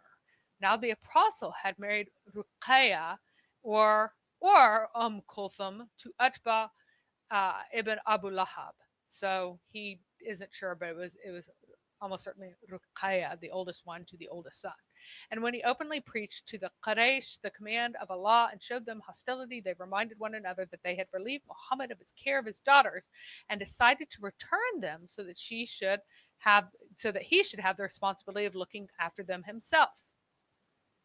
More than that, it was an actual divorce. They went to Abdul al-As and told him to divorce his wife, that's Zainab, the oldest, and he would give him any woman he liked. He refused, saying he did not want any other woman from the Quraysh. And I have heard that the apostle used to speak warmly of his action as a son-in-law. And they went to the Utbah ibn Abu Lahab with the same request, and he said that if they would give him the daughter of Aban ibn Sa'id al-As, or the daughter of Sa'id ibn al-As, he would divorce his wife. And I'm not sure why. I'm not even. Oh, they're not sure which one, whether or not Sa'id or Aban, which of the brothers was the father of the girl he wanted. He would divorce his wife, and when they did so, he divorced her, not having consummated the marriage. Thus Allah took her from him to her honor and his shame, and Uthman afterwards married her. So again, not having consummated the marriage, even though they were living with Abu Lahab and had for 3 years. And Abu al-As's wife, Zainab, was somewhere between 14 to 17. So the marriage was or soon would be consummated. So that would be another reason why he wouldn't want to divorce her, because he would be responsible for the full mar, in addition to actually liking her and wanting to keep her around. So after this... Before you move on, I did want to explain why I started laughing randomly. Our genius shirtless prophet says, "Calm yourself down! So die in your rage." Like, we literally were not like the slightest bit outraged at all. And he screams, right? All caps, screaming, call yourself. He's going, hey, you do not block me on this channel, dude. I'm not going to type your whole name to tag you. So you just got timed out for 30 minutes because you tried to block me. I think there's actually something broken with that. I can't type his name either. And no one else seems to be able to either. Oh, he's just mucked with his name somehow. That's not a real... He probably has like invisible character at the start of the name or something. Yeah. Well, that's obnoxious anyway. Find a shirt. Quit being a jerk. Quit typing in all caps. You're very tiresome. So anyway, everybody migrated to Abyssinia, who was in this group that... So at some point, life got more difficult in Mecca for a number of the people, especially those who didn't have folks to be protective of them. There's extremely confused accounts of when this happened in the conventional timeline. Some sources say 613, which makes no sense. Another source says 615, which is quite possible, because remember, Ruqayya has to get divorced before she can be remarried to Uthman and then go across. So there's this very confused account where there are 12 men and 4 women who initially go back, and then they return, hearing a rumor that the Quraysh have started following Muhammad, but then they turn back around again and left again in 615 or 616 with even more people when this proved not to be true. The second group is an improbable 83 men and 18 women, and given the size of Mecca, that would have been that inclusive of Muslims who stayed, more than half of the Meccan men had like already converted at that point. It's a ridiculous number of people who are supposedly Muslims already. But again, the reason why you'd falsely claim that is so that your ancestor could be an immigrant, and then you get extra money in the caliphate of Uthman. And it's been a while, so nobody else is going to rat you out if you don't rat them out. So in reality, the migration began around the time of the boycott, which would have been in 616. And a lot of the sources say that the boycott began in 615, but it's supposed to be 3 years long, and it's supposed to end in 618. So... Hey, Mary, come on. Muhammad was, as you pointed out earlier, Muhammad was born 4 years after his father died. So this is like practically perfect high school, college math, even by Islamic standards here in comparison. Yeah, the math here is not mathing very well, but it never does in Islamic sources. Anyway, and they didn't come back until the boycott was over. even the first group. And I think a lot of the people on the list were total lies. They're added again because they would get, oh, it's Umar's reign, and started paying them off. So again, everybody's going to keep their mouth shut and take the money. So Ruqayya was soon married to the rich but useless boy Uthman ibn Affan. And Uthman is like such a wet rag in the Islamic sources. He has no personality whatsoever. You can discern a personality of Abu Bakr. Umar, of course, is completely over the top, a psycho violent dude. But he has a personality. Uthman is just like this total non-entity in the sources. And I think it's because he had absolutely no charisma, but he was very wealthy. So he was sent over, and here's the funny thing. Ruqayya was sent over with Uthman, but guess who was the leader of the group? It wasn't Uthman, it was somebody else. Because he'd give him his daughter because he's rich, but wouldn't give him the authority to be the lead of that group. So she was pregnant probably at age 15, and she miscarried on the trip over, quite likely because she was so young that she wasn't able to carry the baby as well as she might have otherwise. The trip over was not that difficult, by the way. It's just not that far, and there's no reason for a healthy woman on a short trip to lose a baby. She didn't suffer an accident, right? If you suffer an accident, everyone. Yeah, but I mean, people have miscarriages all the time, though. Right. I mean, if you're trying to insinuate that she caused the miscarriage intentionally, I don't think that's fair. Oh, no, I'm saying that she's very young and that her body just probably wasn't entirely ready. You're more likely to once you've been having a regular period for like a couple of years, you're incredibly unlikely to miscarry for a certain period of time, and then you get more and more likely as you get older most often. But I think that it just may have been an issue of youth in this case.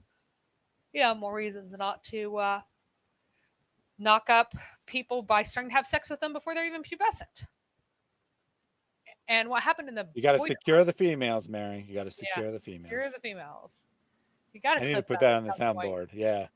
You have to clip that. I do need to do that. The problem is that if if you don't actually understand the context, it doesn't sound like anything, right? It doesn't sound. It's not like the other clips that are readily apparent, right? You know, when you got. She was 9 years old.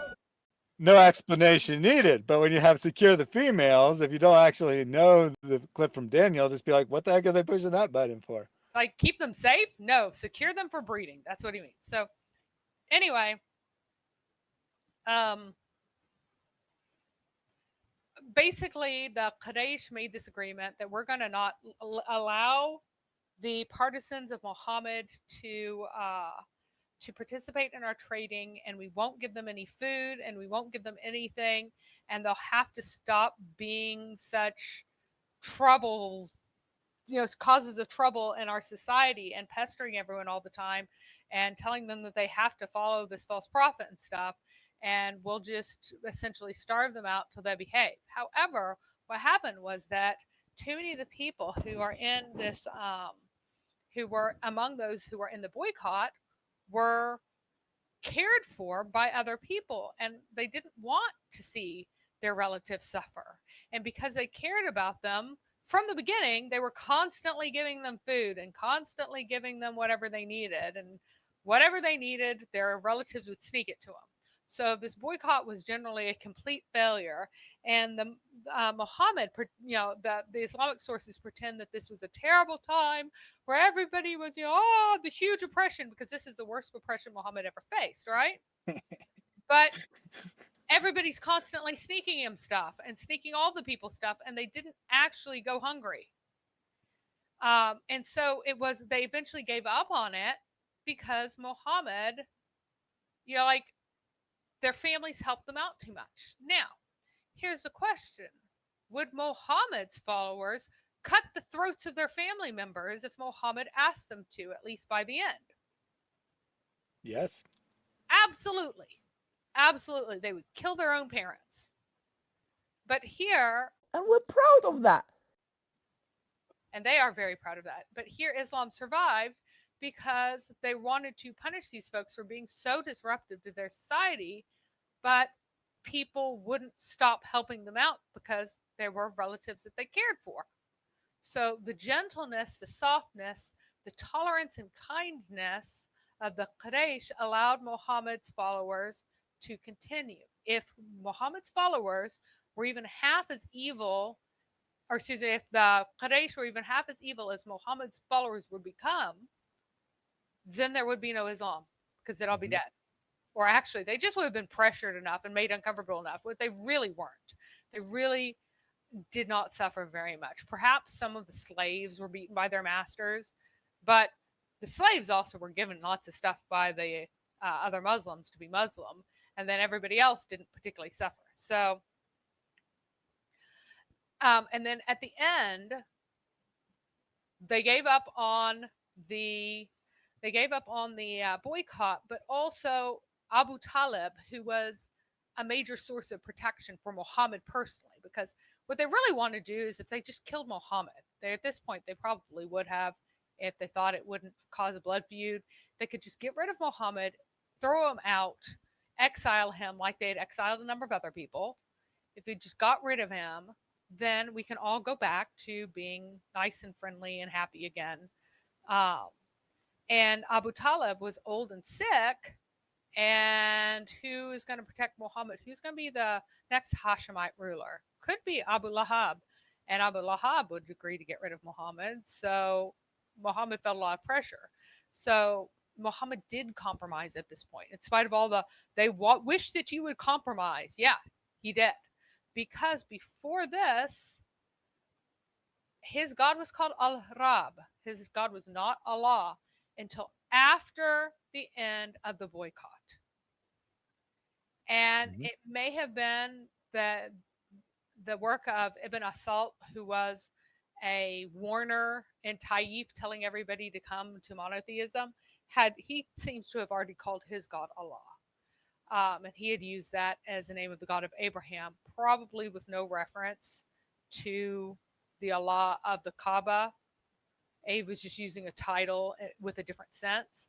But Muhammad was like, fine, my Al-Rab, my Rab is the same as Allah. You guys just need to stop associating. And then he compromised further. He gave the satanic verse. He's like, all right, fine, Allat, Al-Uzza, and Manat, your favorite three goddesses, you can pray to those too. But that upset his own followers. They followed him through Allah. They could see that Allah could be Al-Rab, and Muhammad made up stories associated with that to help reinforce that. But they could not see how it could possibly be okay to pray to Allat, Manat, and Al-Uzza based on everything that Muhammad had said before. So Muhammad went, my bad. Shaitan just stuck that in and snuck it in, and now I know it was Shaitan who did it. So it's abrogated. We will not say that about them, and we won't pray to them. And this is proof that he's a true prophet, because Allah allowed him to go into air, but didn't allow him to stay there. Yes. But I think that they started as they were bowing down to Allat, Manat, and Al-Uzza and stuff, and circling the Kaaba. At first, the pagans were happy because they're like, all right, fine. They compromised enough. We can deal with this religion.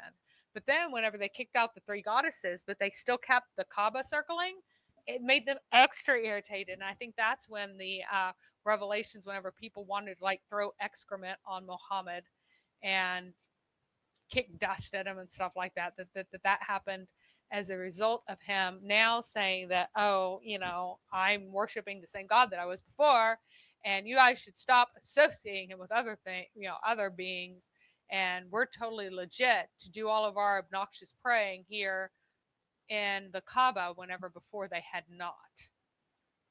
So notice that it's quite clear that before they hadn't. They were praying in wadis and they were praying in a house. They were not praying at the Kaaba. Only after 618 did they seem to be ever praying at the Kaaba. And that does seem to be whenever Abu Jahl and Al-Nadr really began to oppose Muhammad. Then the following year, it's conventionally the year of sorrow, Abu Talib died, and within 30 days, Khadija died too. And within 20 days of that, Muhammad was in Sauda's bed and had also contracted marriage with Aisha, the child. So Muhammad, who was so faithful to Khadija, who loved her so much, her body was barely cold, and he was already comforting himself inside another woman. Very faithful Literally. man. Literally. Less than Just in case 20 you didn't days, pick that. guys. 20 days. He could not wait for her body to get cold.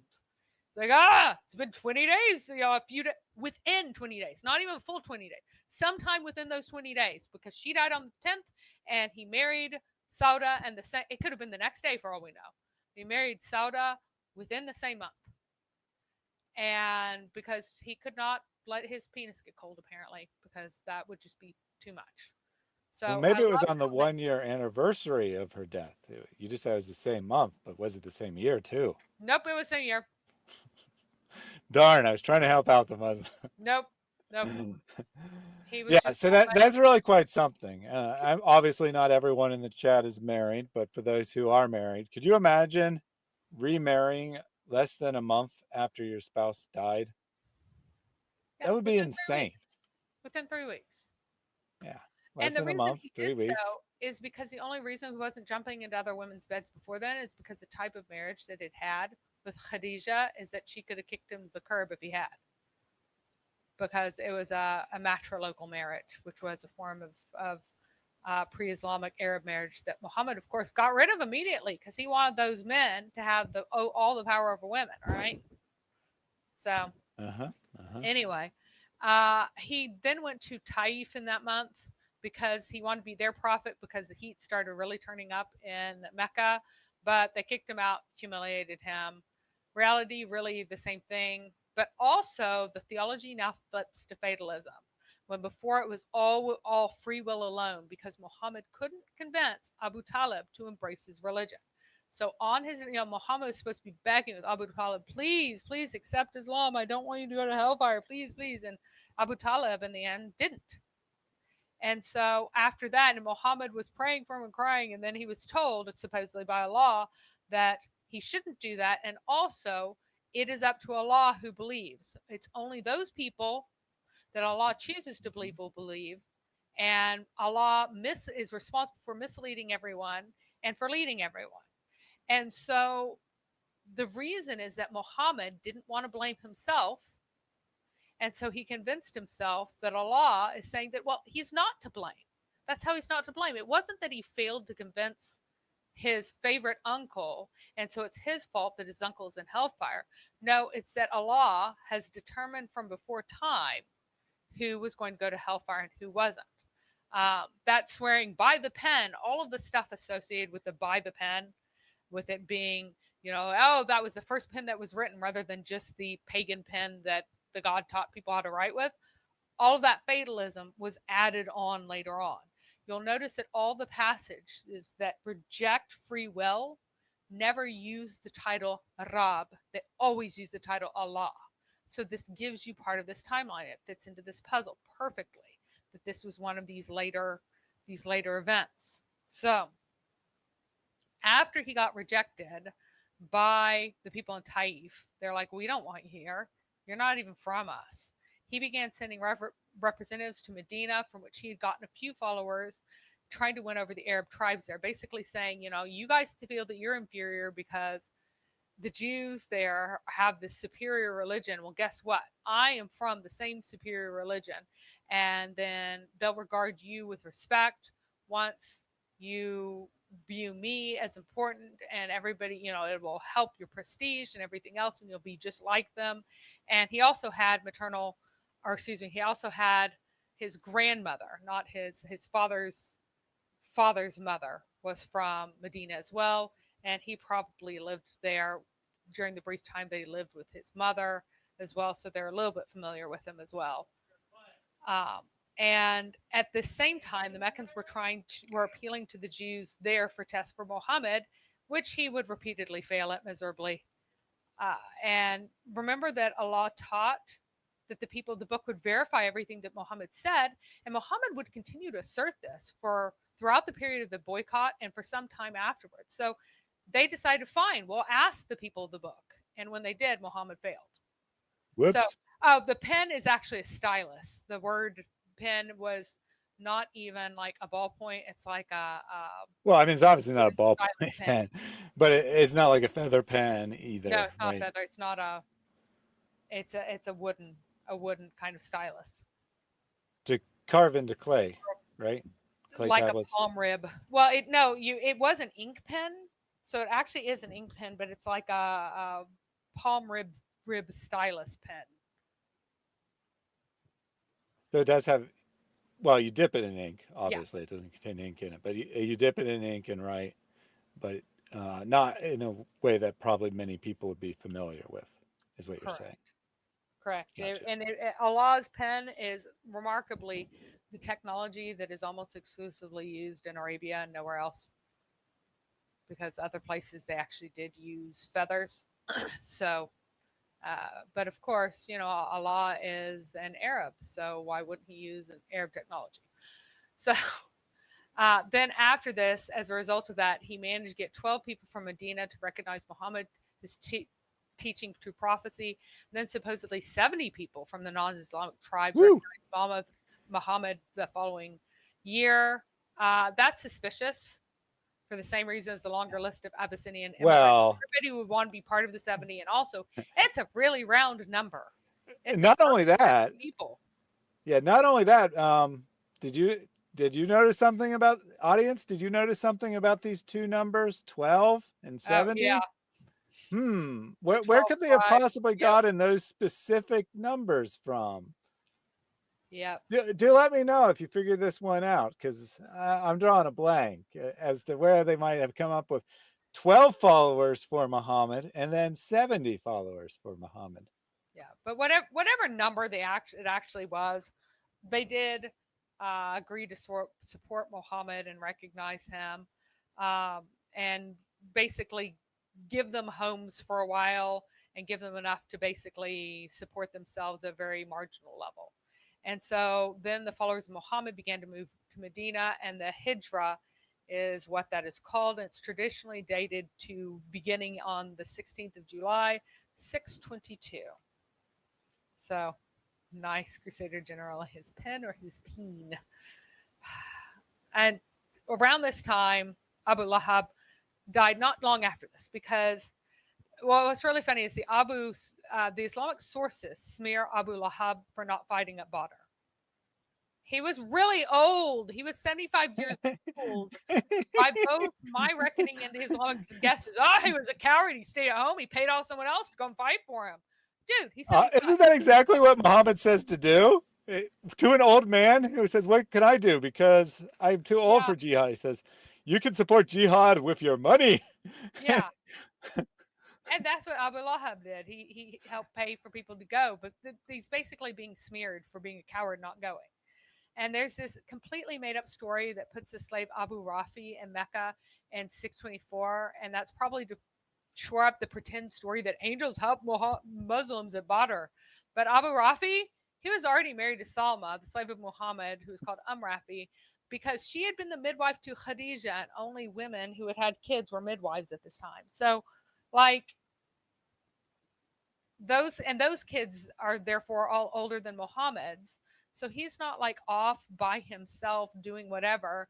He also was among the first immigrants to Abyssinia. He was in Abyssinia. Why would he come back? And he didn't come back before the leaving to Medina. Why would he come back to Mecca to be present to tell this silly story instead of in Medina? He was in Medina at this time. He had been an immigrant. He was in Medina. This is a totally made up story. But part of it may have been true. And keep in mind that he would have been in his late 40s to late 50s in 624, while Abu Lahab was 75. And here is the story that is made up. So he'd stayed behind. So before you go to that story, I just wanted to say that Snoopy has determined it correctly. Plagiarism from the Gospel, 12 and 70. 12 disciples broader group of 70 followers that Jesus had. Good job. What a powerful answer. And that also is an echo of the 12 and the 70, the 12 tribes, and then the 70 elders in with Moses as well. So yeah, they're but I mean, if Islam's copying it, they're not understanding that. They're just saying, oh, that's what Jesus had, so Muhammad must have had the same. Yeah. So anyway, news came of the Quraysh disaster at Badr. Allah humiliated Abu Lahab and put him to shame. While we found, this is supposed to be Abu Rafi, found ourselves in a position of power and respect. Now I, Rafi, was a weak man, and I used to make arrows, sharpening them in the tent of Zemzem. And lo, as I was sitting there with Fadl sharpening arrows, delighted with the news that had come, up came Abu Lahab, dragging his feet in ill temper. He sat down at the end of his tent with his back to mine. And as he was sitting there, people said, "Here's Abu Sufyan, just arrived." Well, he's already in a bad temper, even though there's no news, by the way, because they're just projecting. Because they know the story. Yeah, because they know the story ahead of time, so Abu Lahab already knows the story because it's made up. Because the author, the person writing the story, knows the story, so of course the characters know the story too, right? That's how fiction works. That's definitely how it works. And he was sitting there. People said, "Here's Abu Sufyan, just arrived." Abu Lahab said, "Come here, for you have news." For he came and sat with them while the people stood around. And when he asked his nephew for the news, he said, "As soon as we met the party, we turned our backs, and they were killing and capturing us just as they pleased. And by Allah, I don't blame the people for that." I don't blame the people for that. Yes, very, very authentic. "We met men in white on piebald horses between heaven and earth, and by Allah, they spared nothing, and none could withstand them. So I, Abu Rafi, lifted the tent and said, 'Those were the angels.'" Because apparently Abu Rafi knew that Muhammad was going to tell people that there would be angels there, even though he was far away in the story. And even more so, notice no one knew about the angels who was fighting at Badr until after it was over, and Muhammad was like, "You know, guys, there were angels fighting with you." And they were like, "Really? Were there?" And he's like, "Yeah, whenever such and such happened, that was really an angel. You just thought it was you guys, but it was really angels." So the Muslims fighting there at the time had no clue that anything interesting or weird or peculiar was going on, right? Had no idea anything out of the ordinary was happening until Muhammad told them that there were angels fighting with them. And they're like, "Wow." And they're like, where were these angels? We didn't notice them. And Muhammad's like, "Well, when this happens, it was angels." And they're like, "Oh yeah, we remember that now when we're thinking about it." But here we go. These folks saw people riding horses between heaven and earth, which apparently the Muslims entirely missed. But this is a nice story made up to like reinforce the idea that there are angels. But what gets interesting here is that he declares that Abu Lahab struck me violently in the face. I leapt at him, but he knocked me down and knelt on me, beating me again and again, for I was a weak man. Again, how old is this guy? He's 75 years old, 75 flipping years old, and Abu Rafi is 40s to 50s, okay? Well, maybe Abu Rafi is just like Muhammad Hijab. He looks big and strong, but then an old man punches him in the face and he faints. So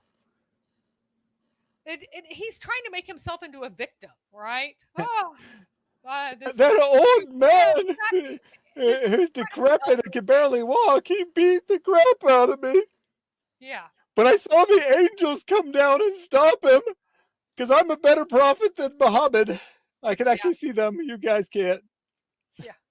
But Fadl went and got one of the supports of the tent, one of the tent poles, and she split his head with a blow, which left a nasty wound, saying, "You think you can despise him now that his master is away?" He got up and turned tail, humiliated. He only lived for another week, for Allah smote him with pustules, from which he died. So, and that master is supposed to be Al-Abbas, because he had eventually been, or originally been, a slave of Al-Abbas. And Al-Abbas was at Badr at this moment. But the only part that may be true is that al-Fada, who is called Lubaba, and was a wife of Al-Abbas, and at this time was a Muslim. She was just staying in Medina because she was married to her husband still, or Mecca, because she's still married to Al-Abbas, and Al-Abbas was not a Muslim. She may have beaten him to death with a tent pole. So she may have beaten an old man with a tent pole. That is the only part that may have been true. So yeah. He's And the he ends up first true Muslim, as Snoopy points out And here, then- because part of being a Muslim is victimhood. And he's the Yeah. first victim. And then there are the who only lived another week, for Allah smote him with pustules from whence he died. So they're pretending that she didn't kill him. And they probably did pretend that she didn't kill him then in the story, like in the actual historical time, because they weren't going to hold a woman responsible for killing a man that they were already annoyed with, basically. So there we go. And All then right. there is one other. But wait, there's more. You thought you saw the end, but it was not the end. There is one more small thing. Yes. So while you're pulling that up, let me just take one of these super chats from Rogue Provisionist. Wasting your time on social media is one of the best deeds a Muslim can do. There's a huge need for it. You know this and I know this. So that makes the reward even greater. So give generously and Allah Azza wa Jal will give you even more.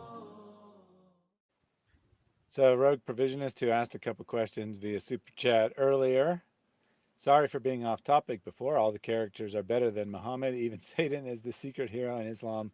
Great presentation as always, Mary. And you can say whatever you want in a super chat, because I am a grifter, to use the word earlier, who only cares about money. If you put it in a super chat, I will read it. So there you go. But in all seriousness, happy to answer your questions. And thank you for those donations. So Mary's last little thing is here. Yep, my very last little bit. So Abu Salama, in this kind of period right after the end of the boycott, he came to Abu Talib asking for protection. Then the Makhzum clan, which I said before was the Confederate clan that had always kind of been at odds a little bit with the Hashemites, they protested about this. But Abu Lahab supported Abu Talib. He said, "O Quraysh, you have continually attacked this sheikh for giving his protection among his own people. By Allah, you must either stop this or we stand in with him until he gains his object." So notice that supposedly he's against Muhammad, but he says that we will stand together with Abu Talib until he forces you to accept Muhammad, which is really his object. But then they wanted to keep Abu Lahab's support, and so they agreed not to annoy Salama. So basically, again, he's still protecting his own family. He just correctly identifies Muhammad as the source of everyone's trouble. But he overall protects his own family, which Muhammad never did. But I am wrapping up now. So that is it for me. So we got Vessel Trinity here saying, no, a cruel dilemma. Logic is streaming live too. Don't do this, me guys. Too many Marys is possibly the most impressive mind among the critics of Islam in terms of sheer shock and awe levels of, and then she ran out of characters. But good news. We won't be much longer. I'm going to run through. Yep. So. I'm going to run through some of these comments real quick, and we'll be done before you know it. I hope it's not true. I hope what I've just said is not true. It may actually take a little bit longer, but we won't be too much longer. But if Mary is the most impressive, well, then it's an easy decision, because most impressive means more impressive than God logic. So there you go. All right, let's run through some of these. John Scott refuted us earlier when we said that jihad is not about smacking people in the face. So I don't know. Smacking people in the face for money does sound like jihad to me. This was in reference to boxing being haram. Una says, have you ever lectured on why Allah doesn't know his own pronouns? In Surah Al-Baqarah, Allah changes his pronoun 65 times in a mere 286 ayat. I don't think that the we appears until after Muhammad starts having more contact with Jews. I think what the Jews did is that they decided to test him with something that they fail at. I think that they asked him why it was in Genesis 1:26 that God speaks we and says we about how let us create. Why is he speaking plural? And Muhammad's answer is Allah just does that. And so he starts to use we a whole bunch. So Vessel Trini was kind enough to give the rest of the quote here. So whatever I ended with, I already forgot. But Mary is the best for sources, but logic is probably the most powerful gifted, no doubt by the grace of the Holy Spirit and Christ formed in us. With patience and kindness I've seen in the heat of the debate. He is definitely very good at having conversations with people. Did an amazing job with Uthman, of course, and not that he doesn't every week or every day when he streams and talks to normal Muslims, but that's not so impressive as Uthman, who's a professional liar and still was destroyed. I eventually get impatient because I'm just like, come on, guys, just answer the question. They don't want to answer the question. Yep. So Una has a very important message. Who liked the stream? You liked the stream. The whole stream? You liked it. But a small sub, you clicked it. Nice. You know what? I hadn't liked the stream because I really stink at liking my own streams. Oh yeah, so I put this up. So if you don't want me to have just lied, then you better make sure you have liked the stream. Art Ty has a very difficult question for you. Mary, is Muhammad actually gay or pedophile or a hyper? I think that he liked young boys, and I think he liked women, but most especially little girls. But he was a pedophile, but he didn't exclusively like women or little girls because he thought that Zainab ibn Jahash, although I kind of wonder what her body looked like that he was so turned on by it whenever he didn't like her face. He thought she was a better face. But I don't know. Maybe she had a very young looking body because he seemed to only like very young looking bodies. He liked young, plump bodies. So Artai, I think that Muhammad is what we call an omnisexual. If it had a hole, he was interested in it. So personal information after all of this stream said this guy called Abu Lahab sounds absolutely wretched. I don't know how he concluded that from anything said here. But since he probably wasn't paying attention to anything. I don't think he's been listening to anything. I don't think he has his volume on still. I'm still pretty convinced he doesn't have his volume on. So personal, if you do have it on, let us know what sounds wretched about Abu Lahab exactly. And ask, did Abu Lahab treat underage girls better or worse than Muhammad did? Yeah. Answer that question, personal information. Islamic knowledge. You guys are fake.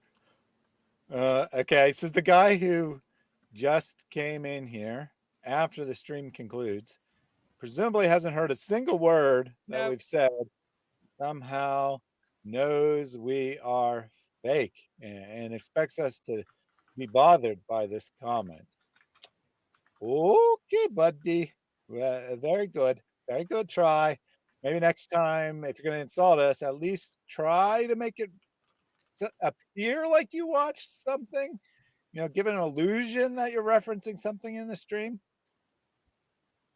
And I definitely would not buy a car from Allah because he really, really sucked at paying back his loans. And I can't imagine what he would give you for a used car.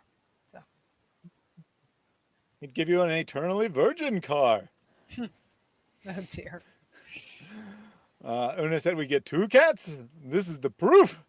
Indeed, it is the proof that I have at least 2 cats. Although there's only 1 now. There was 2 earlier. And Snoopy said, I think the cat is reading the chat. Obviously earlier when she was awake. She's asleep now and has been for a while. Super chat from Jack Ray. That's great. It didn't crash the whole time until now. I'll get that 1 second. But in the meantime, we have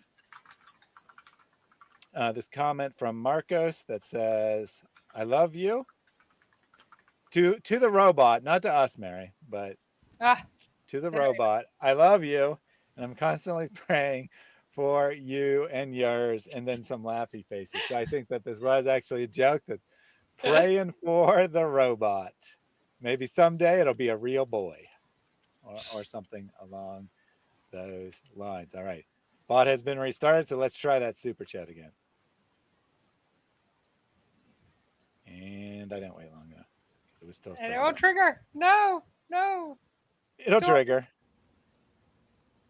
Yeah, or not. right. Whatever. Jack Ray, you've seen a million of those things. He said, Wingnuts assemble, press the like button. Thank you very much for all of your support. Don't know how many Wingnuts there are here, but that's all right. Una says, all ham to Allah. Have you read such a beautiful ayah like 37, 36? Should we really abandon our gods for a mad poet? And the implied answer is yes, you should. You should abandon your gods for a mad poet. This is the beauty of Islam. I concur. I took that earlier, but it's still a good reminder. If Muhammad's hated someone, that's an endorsement of that someone.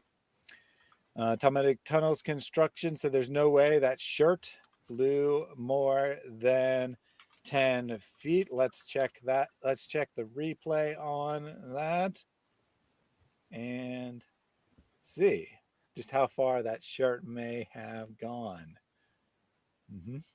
All right, so he's rearing back. He's going to throw it as hard as he can.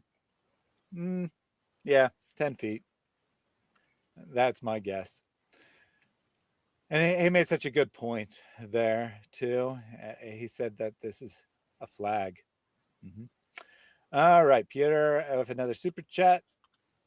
Brothers and sisters, why to lose this great opportunity? Remember, when the person is on his deathbed, the last minute, he will ask Allah Jalla wa Ala to be delayed for 1 second to do what? Not to pray, not to do other things, but to give sadaqah, because sadaqah you can give it just like this, in 1 second. Yeah, just like this, 1 second for all of your voluntary donations. Give Allah alone and such. South African shekels not worth much, but they're worth enough for Allah to still desire them. Una says, I'm a Naqabi girl in a Naqabi world. Life is polyester. Life in polyester is a pester. Under scarf pulled out my hair, I've got bruises everywhere. Emigration, we will take your nation. And then the Quran references for that. Very good job. Yeah, very good job. Marian. Oh, I'm sorry. I'm going to actually end with that one because that's a preview for tomorrow. So super chat from Pierre. Sir, how can we contribute financially for your organization? They get in touch with me. And very easy. People know where I am. And once they get in touch with me to contribute without causing problem, to contribute in big amounts. And many people call me for lunch and for dinner and for meal, and for every meal they give big amounts, alhamdulillah. So those who really want to contribute, they come and meet me.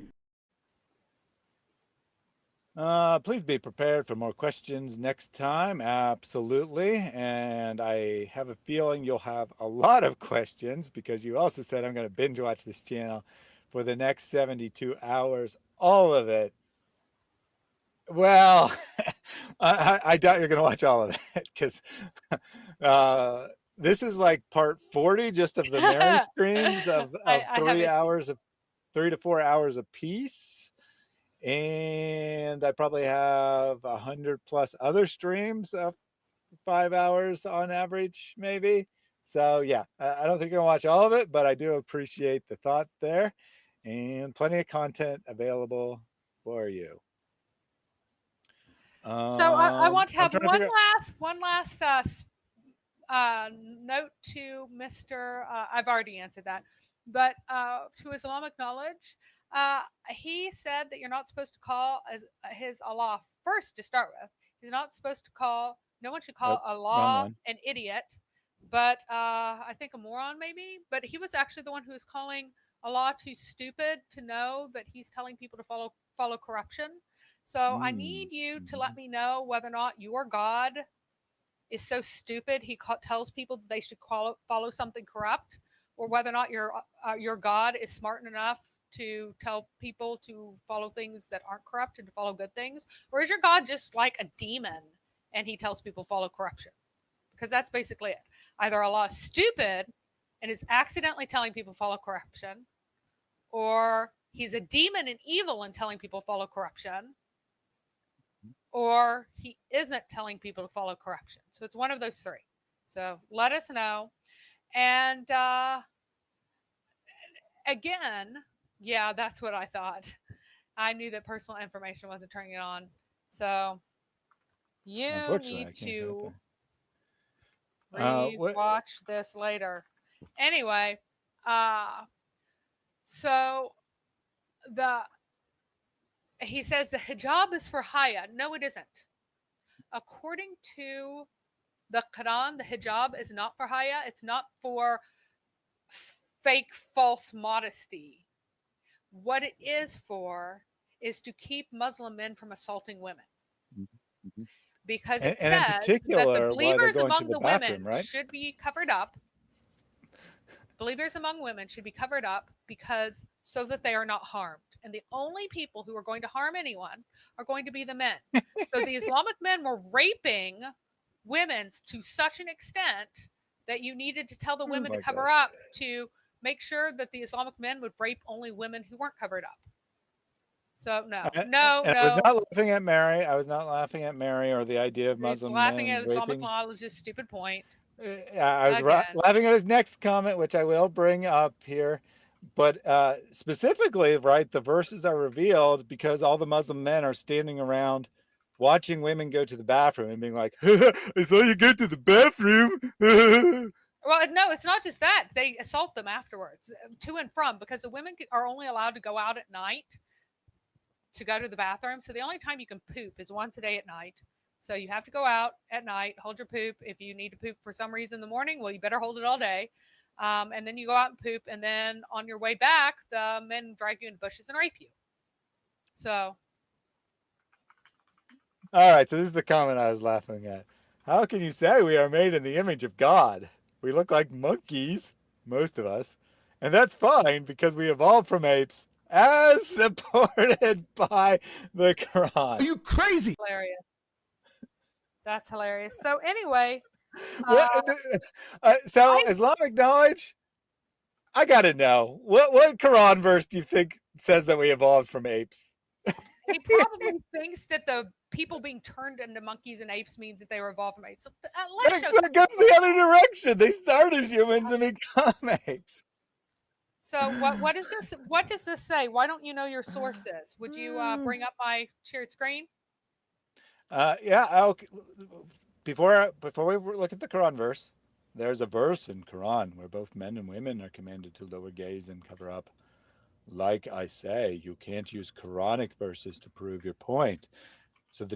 So according to Islamic knowledge, who apparently has some knowledge of Islam, the Quran doesn't support his point, which is very interesting because every exegete in the history of the Quran thought that it did. But here we go. Mary bringing up the Quran. Oh. So right here. No. This is when sorry. Fights. This you one says the must Quran. For what? For God created Adam in his own image. How there can you you go. say we are created in the image of God? The Interesting. Quran does not say any such thing.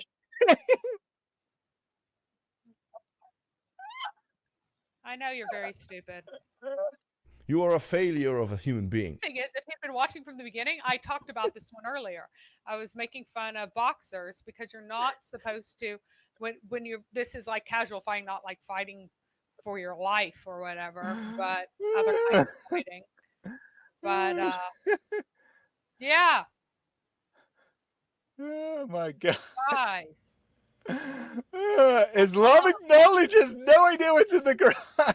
He doesn't know what's in any of the sources. So, no. I didn't say this is in the Quran. It's in the Ahadith, you goofball. And it's also in Al-Tabari's history that the difference between Allah and Adam was that, according to Shaitan, couldn't tell the difference. None of the angels could tell the difference between Adam and Allah. They looked identical. And the only way they could tell the difference is by flying through their nose and out their butt. And again, yeah, so my apologies. So Islamic knowledge, I did say it was the Quran because I wasn't paying attention. Mary, who pulled it up, did not. So you're saying that Muhammad's wrong. You're saying that Muhammad, that the messenger of God is lying when he says that God created Adam in his own image. That is the extent you have gone to in order to defend your insane idea that the Bible is stupid. It calls people created in the image of God. No real prophet would ever say that.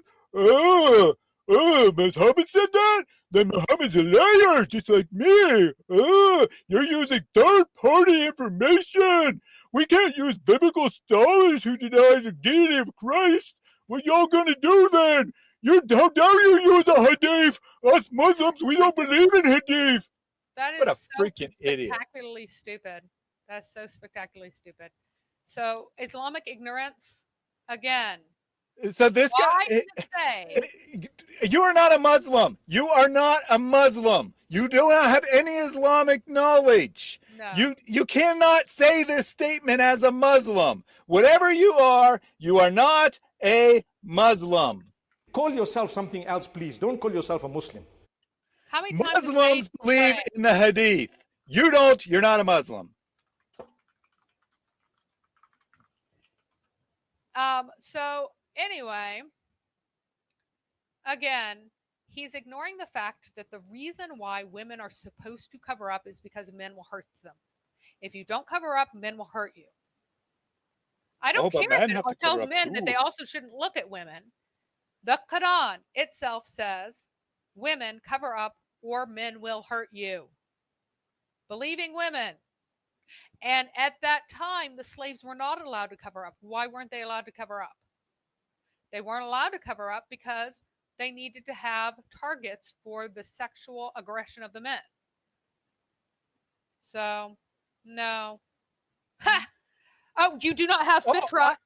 What is fitra? Where do you find your fitra? Because it's in the hadith. So Islamic knowledge. The 5 pillars of Islam are lies, right? They're not found in the Quran. They're only found in the man-made document of Sahih Bukhari and the other Sahih collections. And also, keep in mind that fitra is stuff that pagans did. So he is here declaring that fitra is sufficient to be a Muslim. Mm-hmm. Let's look at the list of fitra, which is found only where? In the hadith. A Muslim is someone who submits to this. God.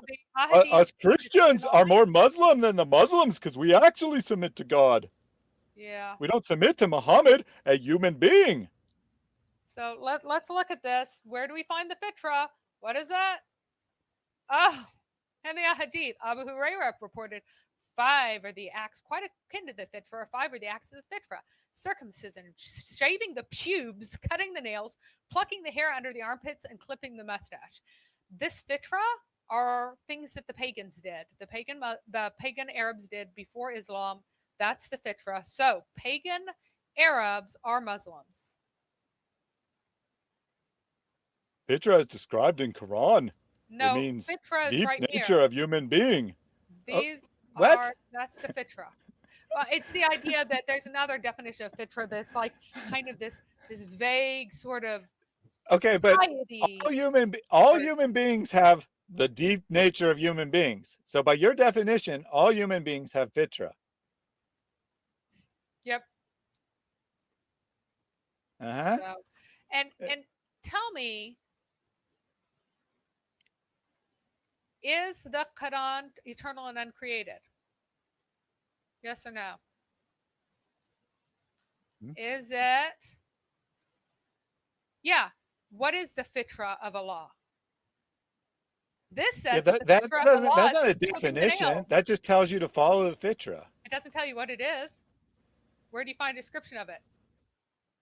And notice how the translators had to add adhere to, right? So it really says, so direct your face towards the religion and inclining the truth, the fitra of Allah, upon which he has created people. So Allah, so the truth is fitra. That's not a definition. What is the truth? What is fitra? Oh, the Quran mentions the word. Therefore, I can assume that everything that Islam teaches about it comes from the Quran.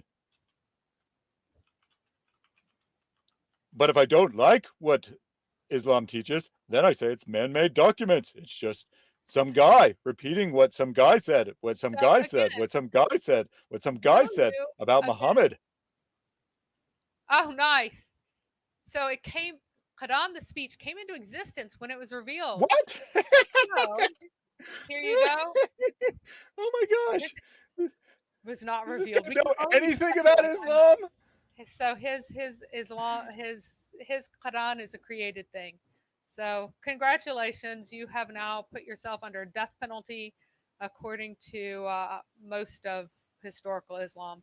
You're going. Well, I mean, not just created, Mary, but didn't exist until it was revealed to Muhammad in the 6th century, 7th century.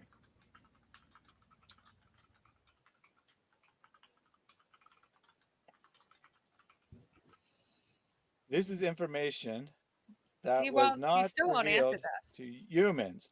Well, then who, if it was not revealed to humans, then who was it revealed to and how do you know it? Was it revealed to your ape buddies? I think that the information of the unseen is what happened before that. So what existed before that, but it actually isn't. It talks about gosh, sweetheart, you don't understand your own stupid book. So what does the phrase, what was revealed of the book? What does that mean? What does Surah 2:1 say? Hey. That is the book. Oh, yeah, I'd love to have a conversation with you, Mr. Islamic Knowledge, even though you're a heretic and not a Muslim. You don't represent Islam in any way. I'd love to have a talk, informal debate with you, maybe a formal debate. When did you email me? Because I have replied to all, I recently started to catch up, and I've replied to all the emails I received in the last month. Maybe you emailed me 2 months ago, and I haven't gotten to it yet. That's highly possible. I did ignore my email for a couple months. I certainly wasn't too scared to reply. I literally have no idea what your message is. I can look right now. Is it under the name Islamic Knowledge or is it under some other name? Let me know. Islamic Knowledge. Okay. Do you understand the phrase, what was revealed from the book? What does that mean? What was revealed from the book? What does that mean? What is the meaning of the idea that's repeated over and over and over again? That's just stupidity. Okay, back on topic. What is repeatedly said in the Quran about what is revealed of the book? What is this book of which things are revealed from? There's a book, and from it things are revealed to different people. What is that book? It was sent as Dawah Solutions, apparently. Okay, let me see when he sent this. Let me see. Let me just make sure I have an email from him. Obviously, I'm not going to reveal it on Yep. So May 2nd is when he emailed me. That's obviously more than a month ago. It's marked as on read. I literally haven't opened the message, but I will do so. Even though you called me Thanius, I will open the message. The message is titled Hi Thanius. So I will open that message. I'll schedule some time. Let's do it, right? I'll let you pick the topic. We can have a discussion on whatever you'd like. But I think you should really rename yourself Quranist ignorance, because you're not Islamic and you don't have knowledge. So you seem to be Quranist, Quran only, Muslim, and you don't have any knowledge. So Quranist ignorance, I think, is what you should call yourself. But I do have your email. You're not lying. You did email me. So yeah, first learn to say Quran properly. You sound like you're choking. That's hilarious, since Mary's actually saying it the Arabic way. I wonder if he's from the Pakistanis. Like, hate the actual sounds of Arabic, so that's possible. I mean, my Arabic is not fabulous, but the only people to criticize the fact that I use the glottal sounds tend to be people who can't make them. Like, they criticize other things, but usually not that. But yeah, you will not answer the question, where is what is this? Sent down of the book? It says parts of the book are sent down, and things are sent down from the book. What is this book from which things are sent down? He won't answer. Yeah, interesting. So Michaela says, can viewers come talk to him? Actually, we're about to wrap up. Mary and I both have stuff to do. I'll be less big on that in a moment here. But I laughed and said, what is this? Like, there was no Muslims the whole time. And now we got multiple Muslims coming in here with their stupid, idiotic questions here. Abdul Munmin, what is the name of Jacob's wife? Can you answer me? Well, it's certainly not in your Quran, so I don't know how you would know if I answered correctly or not, since your Quran has no idea. Your prophet had no idea. But yes, Michaela, I am interested. If you want to email me, that would be great. No way, I asked my Arab friend, and she's laughing at your fake accent. Well, what's really funny is that he just it's not an accent, moron. Pronunciation is an accent. Yep. She's not trying to sound Arab. She's not imitating an Arab accent. I mean, very obviously, I'm not a native speaker. However, I am making the sounds as a native English speaker would, being able to distinguish a k from a so yeah. And it actually makes a difference. Answer me, SOB. I did answer you. You have no idea. You can't check whether I'm correct or not. Islamic knowledge says Kirat was sent down through Holy Spirit. Torah was sent down through Holy Spirit too, aka Holy Angel Spirit. Where do you find that in the Quran? No, that's not what the Kirat were not sent down through the Holy Spirit. Forget that. Forget his lack of knowledge in Islam. Where does he find this in the Quran? Because he says you can only trust the Quran. Where did he get this information from? It's nowhere. It's not in the Quran. Again, let me try again. It is what was sent to you from the book. What does that mean? From the book. Right. So the question isn't. One, your statement has nothing to do with anything the Quran says. Two, it doesn't answer the question. What does the from mean? Since you can't figure it out. From. What does from mean? Where, I assume you know English. You seem to be typing English sentences perfectly fine. I think you know what the word from means. Why won't you answer from? Not who transmitted it, what the source is.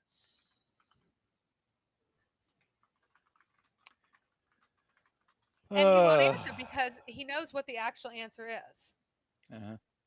I said where in the Quran. I didn't say what is your theory. I said where. Sheesh. And so the traditional Islamic view on the eternal book with Allah is actually accurate. And it's very clear in the text if he had any comprehension whatsoever. If something is sent down, not inspired, because wahi means like inspiration. It doesn't mean like revealed, like something was hidden and then revealed, right? Doesn't mean that. It means like kind of whispered even. It just means it doesn't have any sort of idea that something was pre-existent. But the idea that something was sent down, that means it exists and was sent down. Also, things were sent down from the book. Yeah, I want the you to from is the go keyword. to Quran. No, that's wrong. No, it's not knowledge of the. It's not knowledge of the unseen. That's completely untrue. I know you're desperately. You're just repeating your words, but you're not answering what the from is. If it comes So from again, the book, what does that mean in English when you say something came from something? What is the first word of Surah Al-Baqarah? That's man-made knowledge, Mary. Of verse 1, not pre-verse 1, not verse 0. What is the first word? He's probably going to give the wrong one because he doesn't know Arabic. What's the first word? Islamic knowledge, I will take you to tiny little pieces and eat you for dinner. But first, tell me what the first word of your stupid Yeah, you got to book demonstrate. is. Send email. He doesn't know Islamic what it knowledge, is. I already agreed to that. Mary has a question for you. I will discuss whatever you want. This topic's fine, right? This topic is perfectly fine. But you got to answer Mary's question. I will send you an email. That's not the subject. I already agreed to that. Why are you bringing that back up? Is it because you don't want to answer the question? He doesn't know because he doesn't know Arabic. He doesn't know what the first word is. And I think he realizes that most likely it's going to be mistranslated. So he's never read it. So I will give him like 10 more seconds. Tell me what that first word is. Yeah, don't time him out. We'll just ignore him, right? We'll just conclude the stream. Done. Oh my goodness. Oh my goodness. I'm not going to read this Aren't comment. you very trashy? You're but I'm going to put up on screen. If anyone wants to see the mind of a Muslim, it's on the screen for you now. Maybe you can help out your brother. Yeah, so Abdul, what's the first word of Surah 2? Yeah, he doesn't know what the first word is. Don't you know that you can only understand this book, which was written for all people, if you speak Arabic? Because apparently being written for all people means that you can only understand it if you like speak and read Arabic, which you don't. So you have no idea what it says. So that means you don't know your religion. Mm-hmm. By the way, I'm shocked that comment from Abdul was not automatically blocked by YouTube. It normally does not let through. It does not normally let through such vile comments. I know that people try to make them, but they don't come through. So the first actual word. No one knows what those letters are. The first actual word. You clarified that 3 times. 3 times you clarified that you meant the actual first word, not the pre stuff. Oh my gosh. All right. And maybe he'll answer that eventually. I'm going to take the last super chat here from Pierre. Oh, wait, no. Who ate the apple? You ate the apple. The whole apple. Yes, the whole apple. You ate it. But a small seed, you left it. You put it back into the earth. What happened? Allah, through His power, caused that to grow and to give you how many apples? Thousands. So I let that, I did actually already put this comment up earlier, which I realized after I clicked it, but I let it play since it was thousands of apples and we had not seen that one. And it makes up for Jack Ray not getting his Oh, sorry. It actually is 2-2. It's not 2-1. It's 2-2. First word 2-2. So well, whatever. It's the first actual word, not the stupid letters. Word. Nope. The first word is not this. What is the first word? When you figured that out, it's so funny. No, because I can actually read your stupid book, so I know what it says, so I'd never be a Muslim. I don't rely on people who mistranslate it. The first word. What is it? The first word is not this. The first word is that. So What? it's not a book with you, it's a book somewhere else. It's funny. Hmm. Like, I mean, he, first of all, right, you asked for a word, he just copied and pasted the whole sentence. Like, Yes. does he not know what the word means? Nope. And then he gives it in English as well. Muslims be like, join Islam. It's the religion of peace, you. I wonder why we don't buy it. Oh, man. All right. All right, we're done with Islamic knowledge. I do have a couple more comments to take real quick here. Give a loan to Allah, you'll get a pen. Very good. Good deal. Good deal. Banks give you pens. Allah gives you pens. Coincidence? I think not. All ham to Allah. Mary can confirm that Islam is not oppressive because the niqab shields women from the sun, and ergo she is cooler than the girls in tank tops. Is that true, Mary? You're very cool right now. Oh yeah, super cool. I actually am wearing a tank top under this though. So oh, she's got both. Both. So Philip earlier asked, can I ask you a question? And this was the question. Can you debunk the assertion that Jesus was a communist just because he told some of his disciples to sell their possessions, give alms to the poor, and follow him? He didn't tell. He told one guy to sell his possessions and give alms and give it all to the poor. He told that guy because that guy thought he was going to earn his way into heaven without it.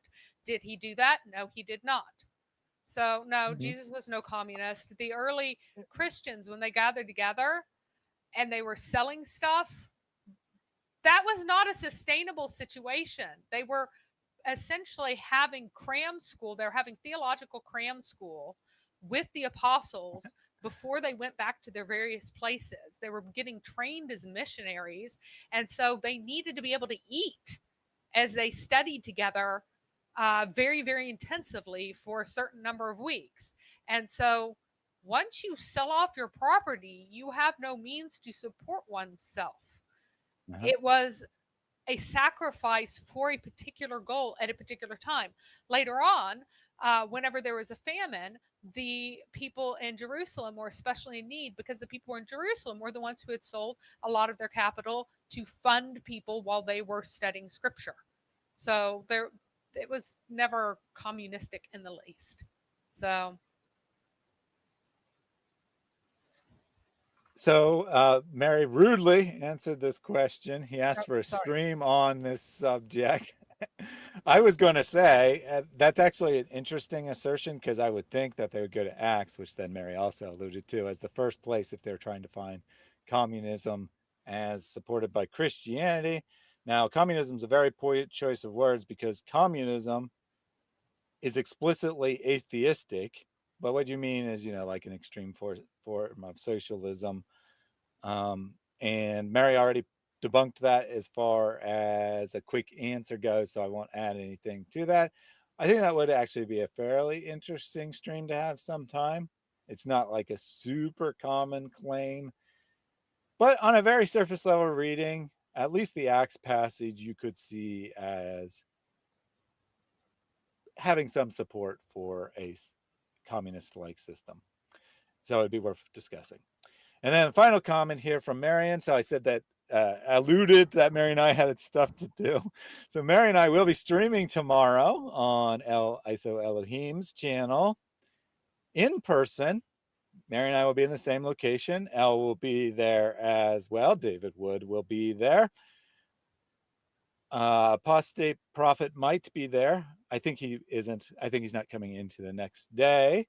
Hatun Tosh will be there. Eric from Your Brother in Christ will be there. We'll be having a massive birthday party for the Quran, which indeed turns 100 years old on July 10th. That might be today for some of you, still tomorrow for us. About 24 hours from the time this stream started, so about 20 hours from now, we will be live celebrating the Quran's birthday, possibly with 100 candles. I'll let you fill in the details as to what those candles might be composed of. Should be a very exciting evening. It will be the precursor to the Seek and Share Truth Conference, which will begin with a local event only on Thursday, online streamed events on Friday and Saturday. If you haven't already signed up for that and you want to attend the online portion, you can Google search for Seek and Share Truth 2024. That will definitely bring it up. I've done that myself a few times when I didn't have the link convenient. Probably too late to attend in person, practically speaking. It's free. You don't have to have, bought tickets or something. So if you do happen to be close to Ohio and want to come in person, you can do that. And Marion says, it's been July 10 for 5 hours and 10 minutes. Well, you're wrong, Marion, because in Mecca, it's been July 10 for 6 hours, I think. So we all know that that's the only place that matters. Or in Australia, it's already been July 10 for like 20 hours or something. So it is the 100th anniversary of what Shabir Ali says to most Muslims is simply the Quran, the 1924 Cairo edition, which of the Hoff text, sort of. No one's quite sure exactly how they determined the wording because it didn't match any existing manuscript. They did some sort of textual, pseudo-textual criticism to come up with the Quran in 1924. Yes, there are people living now who are older than the canonical text of the Quran. Alrighty. Well, Arabs use the same name. Sorry, I had to get this in here. Arabs use the same name for the creator, moron. Therefore, they're referring to the same thing. Everyone, Buddhists, when they, well, Buddhists is a poor example since they often are atheistic, but Hindus, when they say the word God, they're referring to the same thing as English speakers when they say God. This is the level of my argument. You're a moron because people use the same term for different things. Oh, that is completely untrue. He's trying to claim that before Islam arrived, they were using the same name. So what actually happened is that Muslims realized how stupid their book was and how many people left Islam as soon as Christians and Jews were allowed to read it. So they absolutely forbade Jews and Christians to read the Quran. And then they said that, the name that means God, that totally just means God. It's just a name for God in Arabic. That's Allah. And how were they supposed to ever know otherwise? Mm-hmm. So he says you have to explain, elaborate. I'd be happy to elaborate. So when a translator has chosen to translate the Hebrew word Elohim as the Arabic word Allah, they have made a translation choice for the generic term for God in the Bible, using a term that Arabic speakers are familiar with. However, the conception of the biblical God and the Islamic God are extremely different. They are not the same in any possible way. No sane person would say the theology is the same. So when we say, and not all Arabic Bibles choose to make this translation choice, but if someone chooses to make that translation choice, they are not in any way, shape, or form saying that the biblical God is the God of Islam. The divine name, Yahweh, it will be present in any translation, or they will have chosen to translate it as the equivalent for Lord. They will not have translated it as Allah, because the divine name is not Allah's name. Allah is Allah's name, right? This is why you, I'm presuming not Arabic speaker, refer to your God as Allah instead of as God or whatever other is your language is your first language. That language is term for God, because Allah is a personal name in the Islamic sources, even though it is arguably also a generic term for God, and thus why a translator might make that choice. Unless you're saying that the creator is the triune God who became incarnate, died for our sins on the cross, and rose again from the dead in victory over sins, so they could impute his righteousness upon us, you do not worship the same God. I'm glad that is explained here. But he just says you're a moron. No. no, no, no, no, no. Are you retarded? I know the Yes. answer is So yes. again, Again, same term, different meaning. your Allah is not their God, no matter what they call their God. Your Allah is a cave demon and will never be anything but a cave demon, pretending to be God. But I gotta go. I will catch you guys later. We're done. We're done. So, Islamic knowledge, I will try to email you. Talking. You're just an idiot who wastes my time. If you ever have the guts to talk to me live, feel free to email me. But I don't think that is going to happen. It will never happen. All right. Thank you all for joining us. I do believe we'll probably be back next Tuesday, but we'll play it by ear because Mary will have been traveling and she might not feel up to it. So maybe we'll be back next week. Maybe it'll be 2 weeks from now. Check out the Seek and Share Truth conference. Be sure to turn in for the epic live stream of the Quran's birthday on El Iso Elohim tomorrow. Yeah, Until we meet. Oh, I was going to say, I actually have a prepared article somewhere on the marriages of English kings that would be very, very interesting and condemns Muhammad. Hideous. Okay. Your show is pathetic. That's why I tune in. Your fake God is pathetic. All right. With